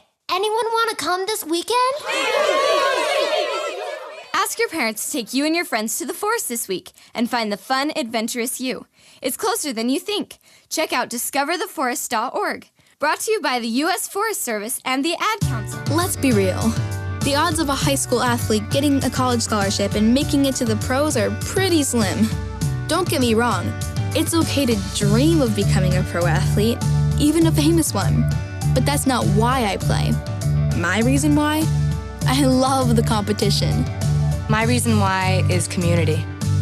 My reason why is leadership. My reason why is to challenge myself. My reason why is love for the game. And hey, if we don't make it to the pros or onto the cover of Sports Illustrated, that's okay. Because there's every reason to believe we'll excel in something even bigger than sports. We'll excel in life. There are lots of great reasons to play high school sports. Tell us your reason using the hashtag #MyReasonWhy. This message presented by the NFHS and the Ohio High School Athletic Association. This is Matt Lipsack, the voice of the Youngstown Phantoms, and your home for Phantoms hockey is Western Reserve Radio. Experience the ultimate pool and watch party at Circa Resort and Casino in Las Vegas. Hi, I'm Derek Stevens, owner and chief executive officer of Circa Las Vegas, and I want to welcome you to Stadium Swim, your year-round destination for nonstop fun. With 3 levels, 6 pools, and a massive 143-foot screen, catch every game, every season. It's the place to be in Las Vegas. Soak up the sun and party all night, 365 days a year at Stadium Swim. Secure your spot now at circalasvegas.com.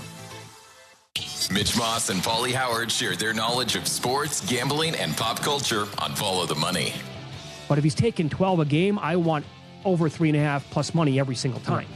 You got a top 5 offense, a ton of dudes, a lot of size, and the Clippers have just let go of the rope defensively. They'll keep tabs on the big wins and bad beats from the night before. Plus, get you geared up for the action that's about to begin.